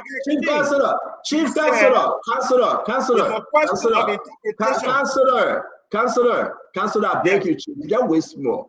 You know what? I didn't hear it. You say, I say. So those that on the show with us, they can be the one to let me start. explain what I said. No, you did not say so. Why you talking for you did not say so. Fubi, did I say that? Fubi? I didn't hear that. Jefferson, did I say that? No, you never said that. Stand up. Wanto, did I say that? In Wanto, did you hear me saying somebody on payroll? Let Kanyo get to the issue, man. Let Kanyo get to the issue. Let's move forward, man. Get to the issue. I only got 1 second. I only got 30 seconds. And you're lying. Everybody to interrupt me. But it's okay. Let me come back to the point. You said that people should not say anything because of peanuts. And that nobody is in the pocket of the government. It's important to clarify. Those kind of insinuations are that people who take a position different from you are looking for peanuts in the pocket of the government. Let's make it clear. No one is in the pocket of the government. But we have a responsibility to be objective. We challenge the government. All of us here, even last night, I was here. But when you work in the government, in the pocket of the government, like you get 5 jobs and 6 consultants say in the government, in the government pocket. So I said that about you. You're in the government pocket. You work for the representative. You work for the National Lottery. You work. I left that one. You work at a school. You get 6 different jobs and consultancy. You're in the pocket of the government. So let me tell you that. I don't think people don't have the capacity and the mental acumen. So let's move on now. Don't exempt yourself. You're in the government pocket. The government paying you. When I do qualified qualitative work for income, for example, I consult for international organizations. There you go. You're changing the conversation again. Diplomat right now because you don't want me to end this point. Because you insinuated that we are being paid by government for our views, and I'm debunking it, and you should accept it. So get back on the conversation because your government paying you. That's true. No, I work for the government. The government not paying me for my views. So if you work for the government, do you get paid? Are you being paid by the government? You work for the government, do you get paid? By the government because you have views. You work for the government, do you get paid? I consult with the government. Do you get paid? Because I have the capacity to do so. Do you get paid? Do you receive consultancy fee? Do you receive consultancy fee? So then you are in the government pocket. No, I'm so not you are in the government pocket. Well, was Akara in the government pocket when you were in the legislature? The government? Yes, he was. Yes, he was. He was in the government pocket. So his views are with the government because you're in the legislature? You are in the government pocket. Anybody that work with the government in government pocket, you are government boom. Akara in the government pocket, right? Yes. Akara was government boom. So you government boom. So go ahead now. I take exception to that particular statement. No one is scrambling for peanuts. We are independent people. We have views, and we state their own equivocally. So you can have your views. We have our views. Respect our views, CEO. That's the beauty of the platform. You gotta learn to take some hits. But the problem is that when people disagree with you, then you won't put it in the bag, you start hitting them, all that kind of No, I'm in the bag, bro. I'm in the bag. You can see me tolerant. That's not Congo crew people are very tolerant.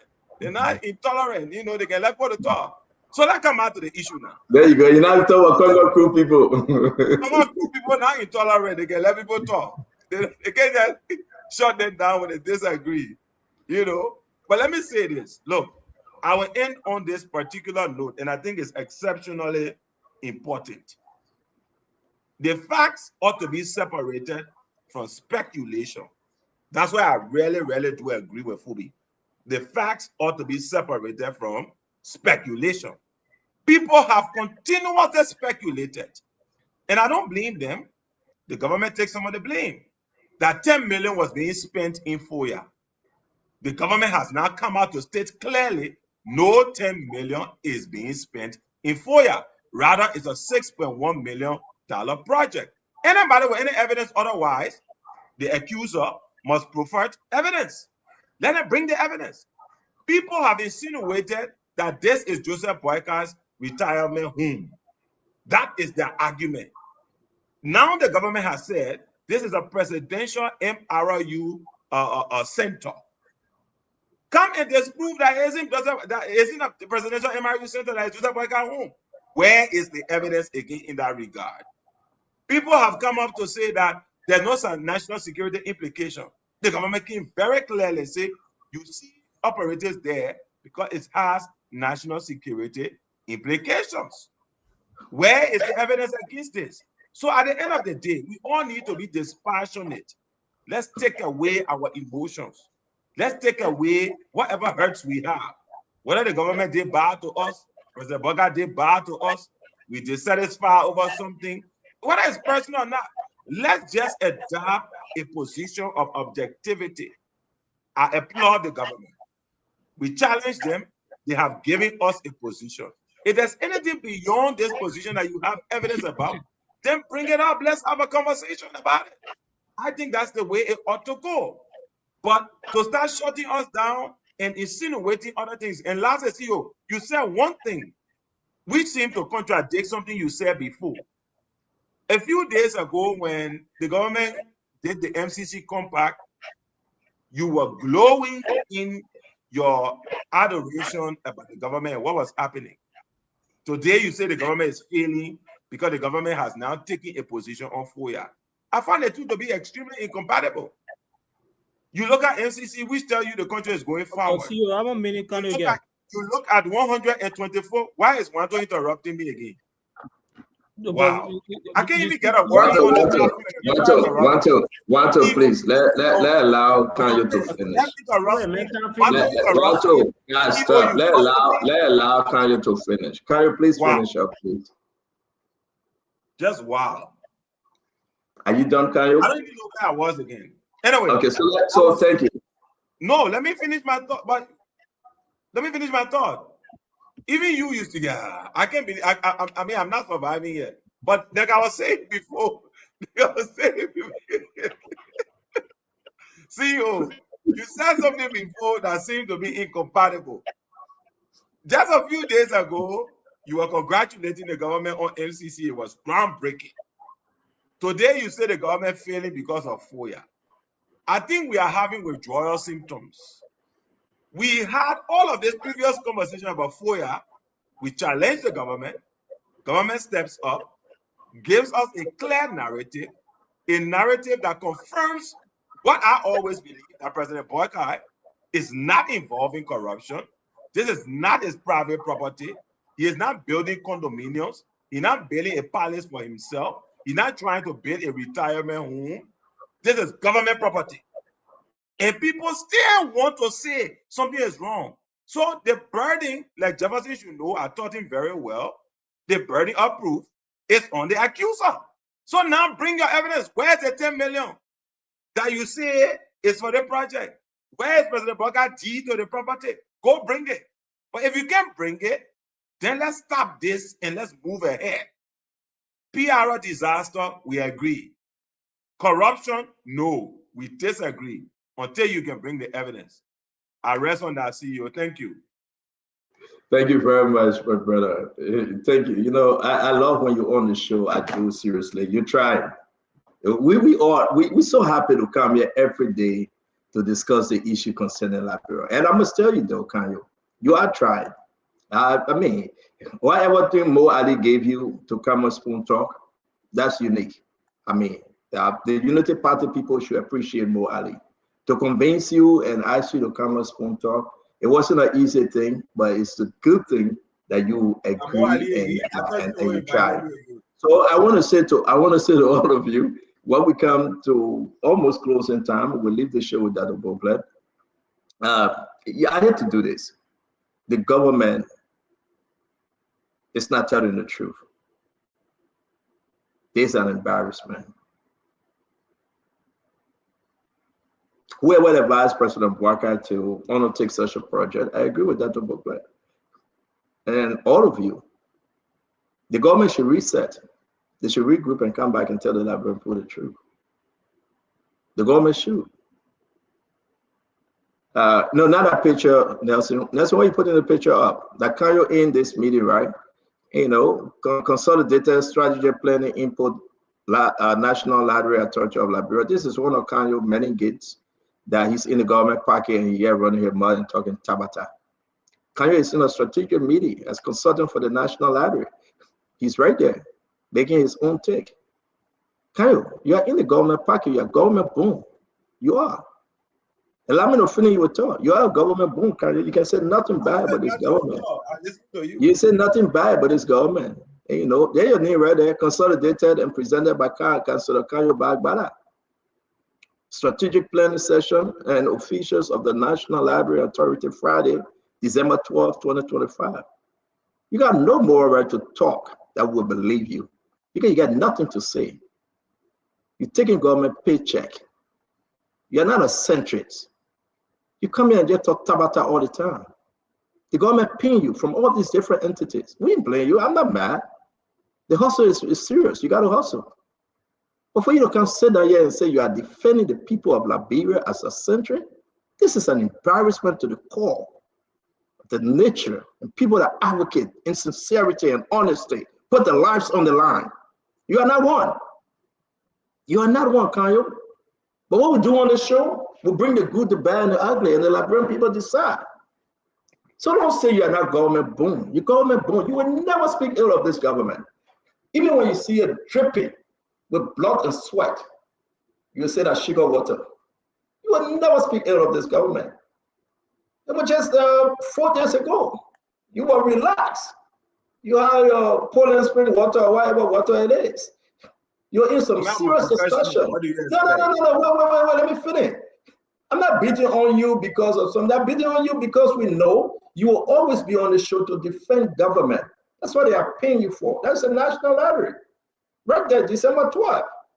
What do you see on that sheet? What am I doing? Wait, Kanyo. Where you talk, Kanyo. I had to go personal. They gave us all the information about you. We got them. But that's in hiding. We're sitting here and be quiet because you know you're a Liberian. You need a hustle. You need a job. They will give you a job. So don't sit here and say you're not government. You don't have a job. All right. Widely. All right. So let's move on. I just decided to bring it up because just to allow you to just sit back and relax. That when I hear anything about you, what are the country burning under the government? You still say that on fire. That Moses fire, it will not burn you, it will not consume you, you can walk through it. What you say? The red fire be burning from the mountaintop. You will say that Moses fire, that fire that will not consume. But again, the people will decide. Ladies and gentlemen, boys and girls, thank you for Foreign Spoon today. We'll now pivot to talk about the dismissal of Samuel Dean today. Whether he's in the right of the president, of course it is, but guess what happened? The president suspended Samuel Dean, the executive director for the disabled group. And guess what? You have people in Lofa County today, Paul Kennedy, indicted by LDCC.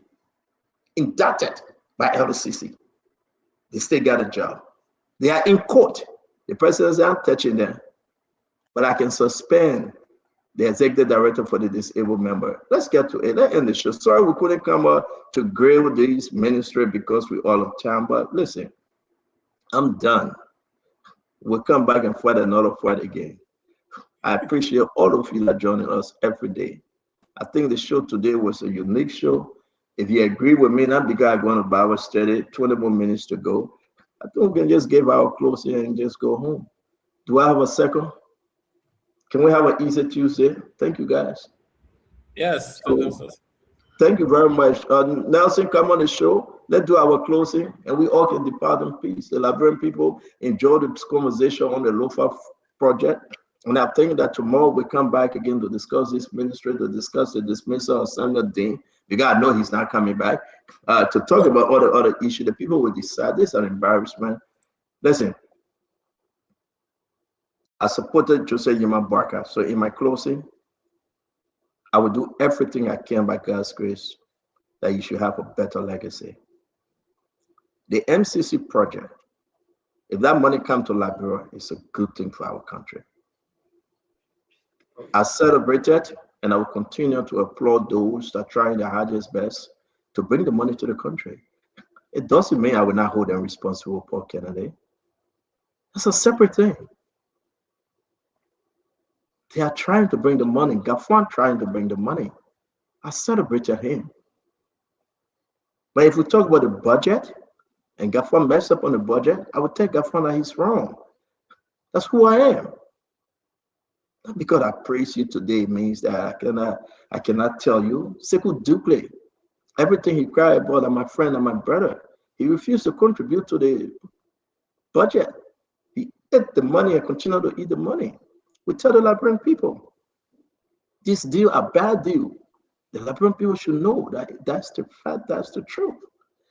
If this government is performing well, we'll celebrate the government. Who on the show can talk to most of the government officials? I do. From the president down, I do. But we got to understand it. When your people mess up, I will talk it, not in secret. Not in secret. So if they don't like it, that's a business. So on this note, that's my closing. Dr. Bobla, thank you very much for taking over, sir. Everybody doing their closing now, and everybody shall depart in peace. Till we meet again tomorrow. Anything Kyle say about me, I agree. Let you say it. As a matter of fact, going and taking Kyle with me. We come back tomorrow. I don't trust him. I'm going, I'm leaving the show, I'm taking Kyle with me. Yeah, man. I don't trust the guy, Dr. Bobla. Dr. Bobla, Kyle myself will go up. I don't trust him. Kyle, you're bad. No, we're living together. I don't trust this guy. You'll be just fine. Okay, folks, let's close. That's called sole proprietorship. Eh? That means you alone own the business. All right, so the counselor is back. We're democratic here. Great, let's share you folks. We stick into the 2 minutes. Thank you. Just close. Thank you very much, Doug. And the show is a good show, a very good one. Like Russell Rutherford said, you can't defend the indefensible. No matter which cap you can put on your political head. And I will sit on the show and argue that because the government says $6.1 million, the government is right after all of the contradictory statements by the government. In fact, we should even be asking the government, what's the budget item line of the $6.1 million? Why are the private entities, the private individual businesses contributed? Wow. Will you want private businesses and entities to contribute to security, construction? What rationale is that? Is it Ato Izzi, who our oil blacks were given to cheaply? Did he contribute towards that? Did business tycoons that sponsor the Unity Party campaign, the presidency during the campaign period contribute? You open the Pandora box. And this is not going to stand for Liberia. But a government that comes to rescue doesn't have priorities. The priorities are misplaced. Why would you want to build MRU center? What is the urgency? What is the emergency? When MRU is right here in Sierra Leone, what's the actual emergency for taking $6.1 billion United States dollars as per the government statement? Why the kids are still on the street and we need financing for that to get them off? Why our disabled brothers are struggling? Why the students, some are all the schools, do you know that some of the students have not graduated in public school up to today's date? They have, graduation has not taken place up to now, as I speak to you to this date. The health sector, there are challenges. Big challenges across the country. What are the priorities of the government to siphon state resources and build in the jungle in the midst of enemy forces where you think presidents will go in, where rebel incursions could take place? Who want to go in that jungle when there is no security escape rule in CNA? Who really want to be there? Thank you very much and have a wonderful night and good night to all. Thank you. Winfred, let's hear your closing. Yeah. Winfred, let's hear your closing. Thank you, and thanks, Dr. Brookler, and thanks to all of those who've been watching us here tonight and continue to watch us, listen to us, listen to all of what we have to contribute. For me, I like to, I like to come from a position of there's some background noise or something. Jefferson, can you mute? Can you mute yourself, Jefferson? I need Jefferson Wesley already the show. Mute yourself, Kanye. Okay, go ahead, Winfrey. Yes, thank you. So it's just, I'm sort of solution driven. So I come here with I try to see how best we can contribute our quota to the development of the country by providing helpful information, solution-driven information to help the powers that be move the country forward. However, when I see stuff that is not done properly, like in this case, I think the whole communication strategy that the government employ to talk about or to discuss about this FOIA project was flawed. I mean, let's just call it out. I mean, it was flawed. There's no need to rationalize or to justify. They can regroup and do something better another time. But we see a pattern of a really poor communication strategy on the part of this government. But this case, this FOIA project, they clearly didn't do right by the people. So hopefully they can come back and address it and regroup and recalibrate the whole, communication, the public communication, approach. So I will leave it at that. Thank you. I just like to say my final closing. Like to say hi to all the people in Harrisburg, Montserrat County for watching us, and Ganta, Nimba County for also spending some time with us tonight. So thank you. Thank you, Winfrey. Paul, let's hear you. Let's close. Yeah, thank you very much, Dr. Brookler. And to the audience, we want to continue to thank you for supporting us. My heart is out there to Bapolu as we catch to beat Bon County soon. We're looking forward to that. But Dr. Brookler, listen, government is a system that's supposed to enforce law and manage public resources. And where you have the responsibility to manage public resources and to govern a society or state of people, you got to be transparent. Government is obligated to being transparent to the people they manage. For anybody to come on this show to argue with me that, it's government prerogative, they can decide to give information when it has a security nature, that is not true. That is misleading. Where government flopped on this project, and because there's so many officials giving inconsistent information, it taking away my trust. Which information to believe? What do I listen to now? From the beginning, from the get-go, like Dr. Brookler said on the show earlier, government should have come clean. Listen, we are working to construct a facility up in Foya. It is within the ballpark of 6 to 10 million. You don't even need to give us the definite figure. We are going to build this as a security apparatus or hub for monorail meetings and secrecy. That is enough of an information to give your country. That is enough of an information to give your citizenry. Because they all think that government is for the people, by the people, and by that reason, government is not accountable to people. It's not true. It is false. So government should be responsible enough to be a transparent organization to tell people what it's about to do before it does it. Where it is necessary to come back to tell us when it's already taking action, that is also provided for on a government system. But don't come here hiding stuff. On this particular issue, Dr. Brookler, government failed to provide us the information, and it leaves us with a speculation. And nobody should come here to tell us, provide evidence. Government is the one that's supposed to provide us evidence, not we the people. Where we getting the evidence from? When you provide information, it serves as evidence. Thank you very much for this show.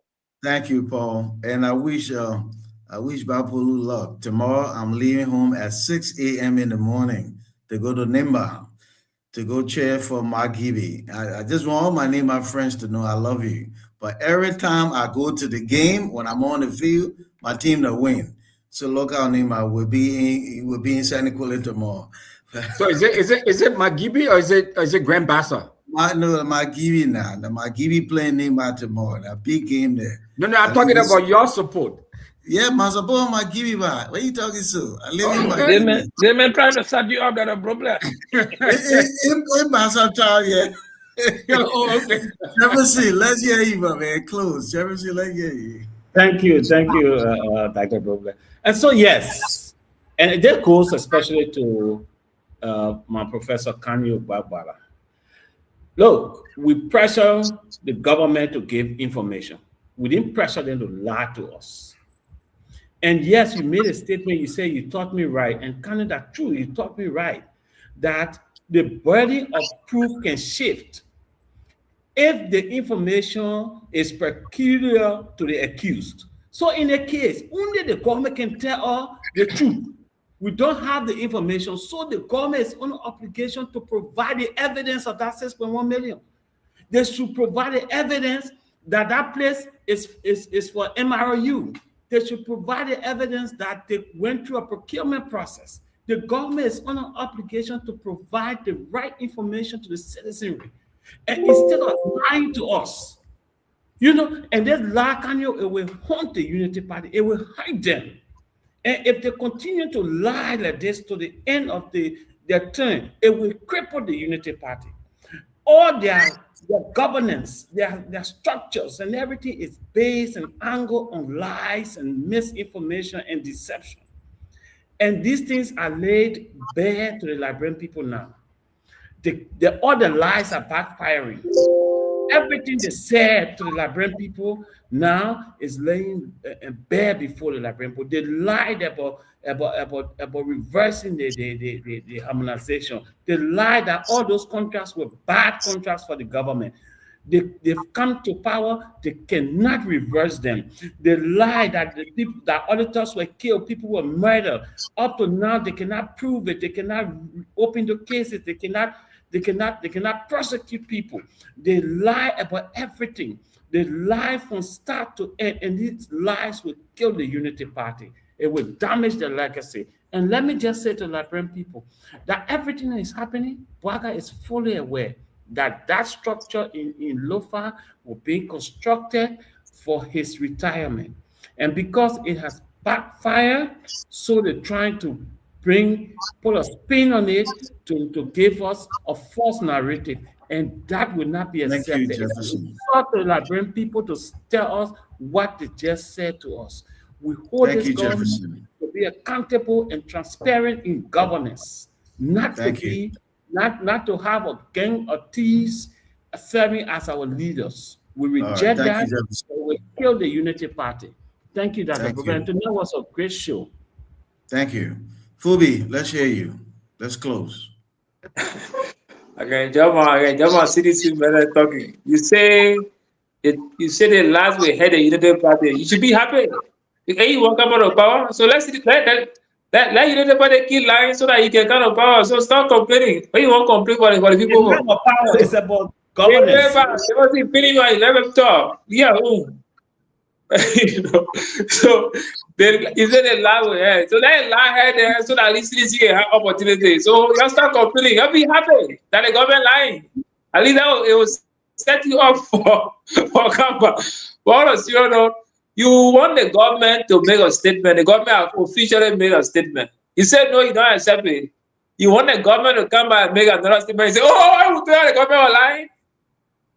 Until GSC can audit that project, the project stands at $1.6 million, $6.1 million. Until GSC can audit that project and come up with something otherwise, we have to accept the government statement. No other entity will speak on behalf of the government. We agree that the PRO stunt from the beginning, people flying here and there and not trying to have one statement, but now the government has officially spoken. Anything we say, the government has officially spoken, and that's the official statement of the government. The initial statement by Daniel Sano, the refusal of Public Works Minister to speak to it, the refusal of Jeremy Pierre to speak to it, the refusal of Steve Quia to speak to that, Steve Stikwa, the refusal of the press secretary to be clear. All of those statements, they were not inconsistent at some point, but at some point, it was just that they didn't want to say it clearly that this is what's happening. But they all said our government project. So at the bottom line is, all said it was government project. Kura Fufana said it was government project, but the government will speak to it later. The Public Works Minister said it's a security implication, it has a security implication, but the executive manager will speak to it. So you cannot say they were wrong. But at the end of the day, the government have officially released statement for the public. The government could have chosen to wait until after the project is dedicated and say, this is it. You say that Joseph Boakai retirement home, after the project, when it's dedicated, we'll know where Joseph Boakai retirement home. Pregnancy, and the baby, you say that once you do the DNA on the baby, you know who the baby father. So we can't keep pushing and pushing left and right. This is the official statement of the government. At some point, you can have GSC to go and audit it to know what is spent. And Lofa Kante will not be underdeveloped forever. To say it's inaccessible is the wrong venue. No, I disagree with that. Lofa Kante has an airport. We can use that airport. We can revamp all those domestic airports across the. Thank you, Fubi. Thank you. All right. 1, 2. Let's hear you, man. Let's hear you close. Sure. My closing is just. Well, Nelson, please bring the counselor on, man. Yeah, please bring Kaya back on. We want Kaya feel that we excommunicate him. Please bring him back on. Go ahead, 1, 2. Go ahead. Sure. My closing, will just echo specifically what we are speaking about. The point here is we're not primarily against building a peace project. But the project is the information being provided is not genuine. The first step is one, there's a constitutional breach here, and I echo that in my first statement. The project in itself is a violation of Article 34D and F of the 1986 Constitution. And beyond that, the legislature has the power to establish public institutions and approve public expenditure. In this case, the legislature did not establish any public institution. In fact, no public expenditure was done through the legislature. There is no act where the legislature, will not have a resolutions or ratify policies creating this center. Without legislative authority, the project in itself has no constitutional foundation. The other thing that we argue about is the budget approval, which we say is a constitutional requirement according to our constitution. And this is under Article 34D in the Public Financial Management Act. All public spending must be appropriated through the national budget. So even if President Boakai come and say it was a gift, the Constitution forbade the president to have a gift for more than $2,000. If I'm not mistaken, I could get that right. But the Constitution itself does not provide the opportunity for the president to accept over $1 million gift. So even if that come in a nearby time where they say, oh yeah, someone gifted the president, but because for now we have no understanding of the entire project. The government said the project cost $6 million. So $6 million, there's nowhere in the budget line you find that funding. There is nowhere you find legislative appropriation for the project we're speaking about. Without budget approval, the project violates both the Constitution and the public finance law. Then we'll talk about the financial secrecy, which the Deputy Press Secretary highlighted even in a statement.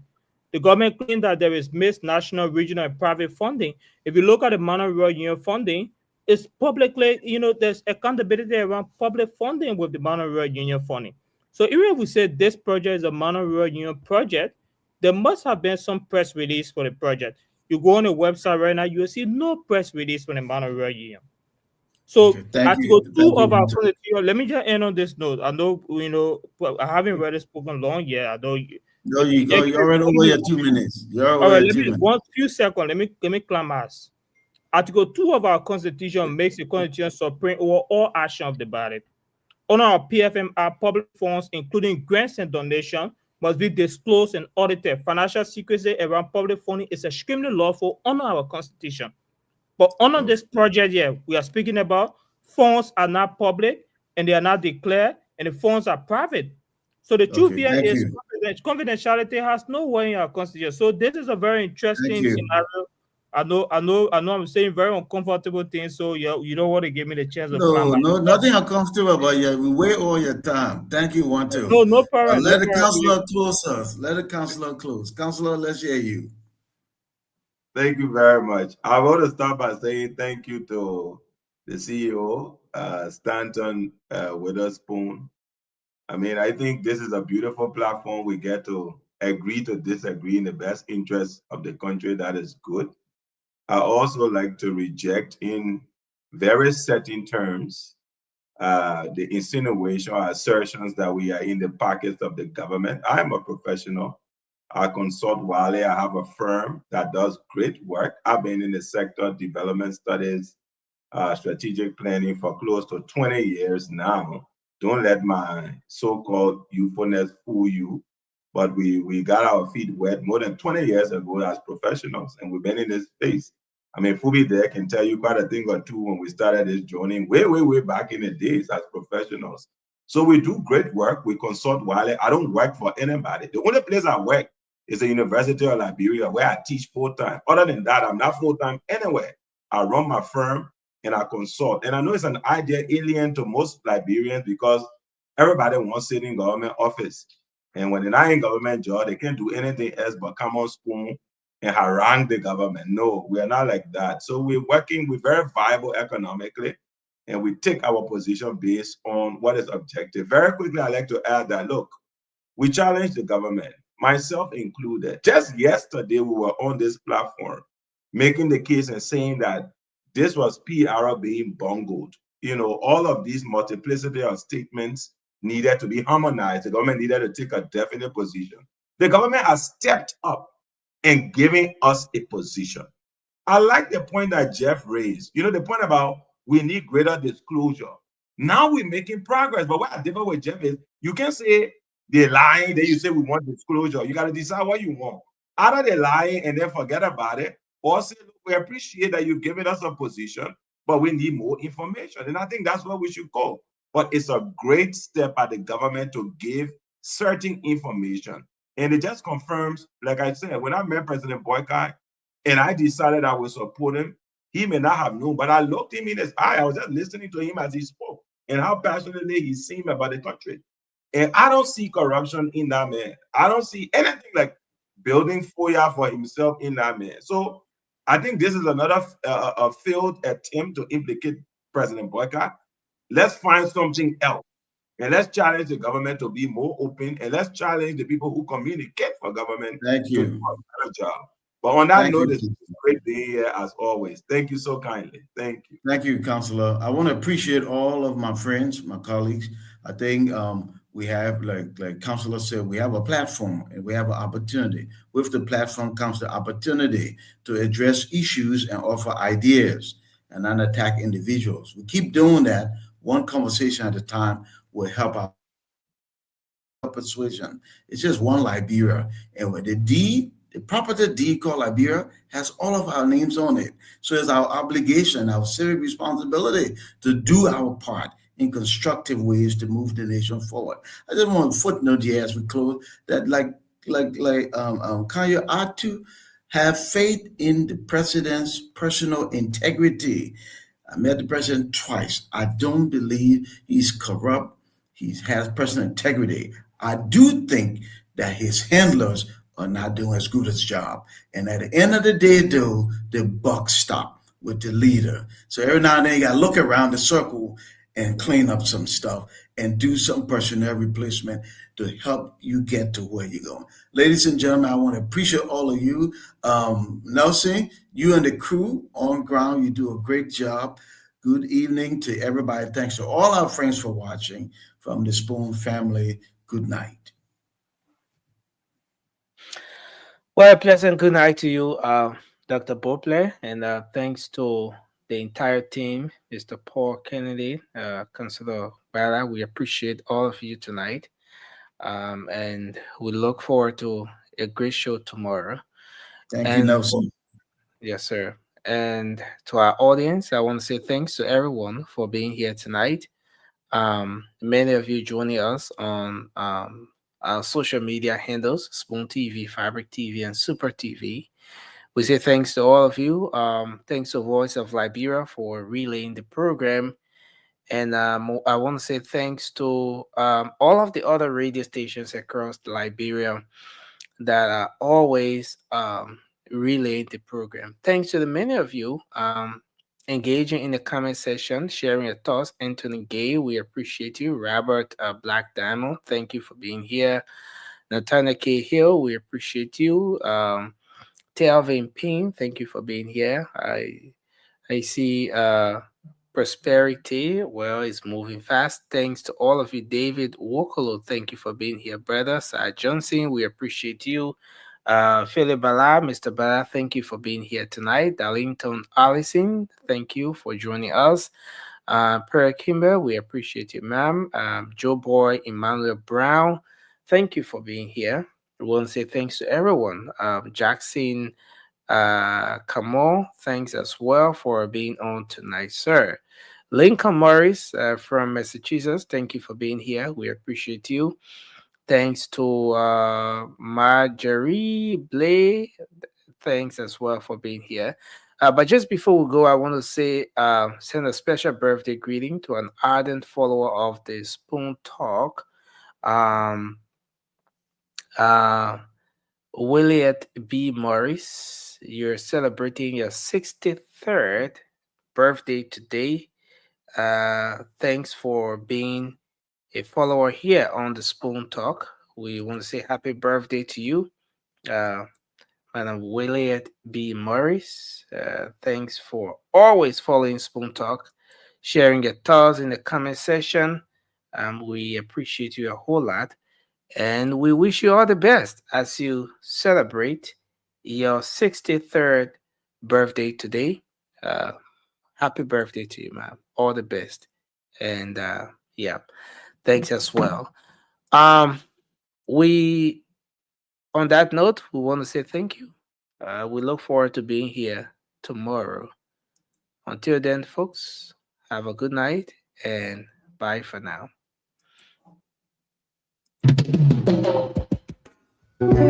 Yes, sir. A special one with the CEO, stand coming with the spoon. And your boy riding the South Bend. On the food to get your information.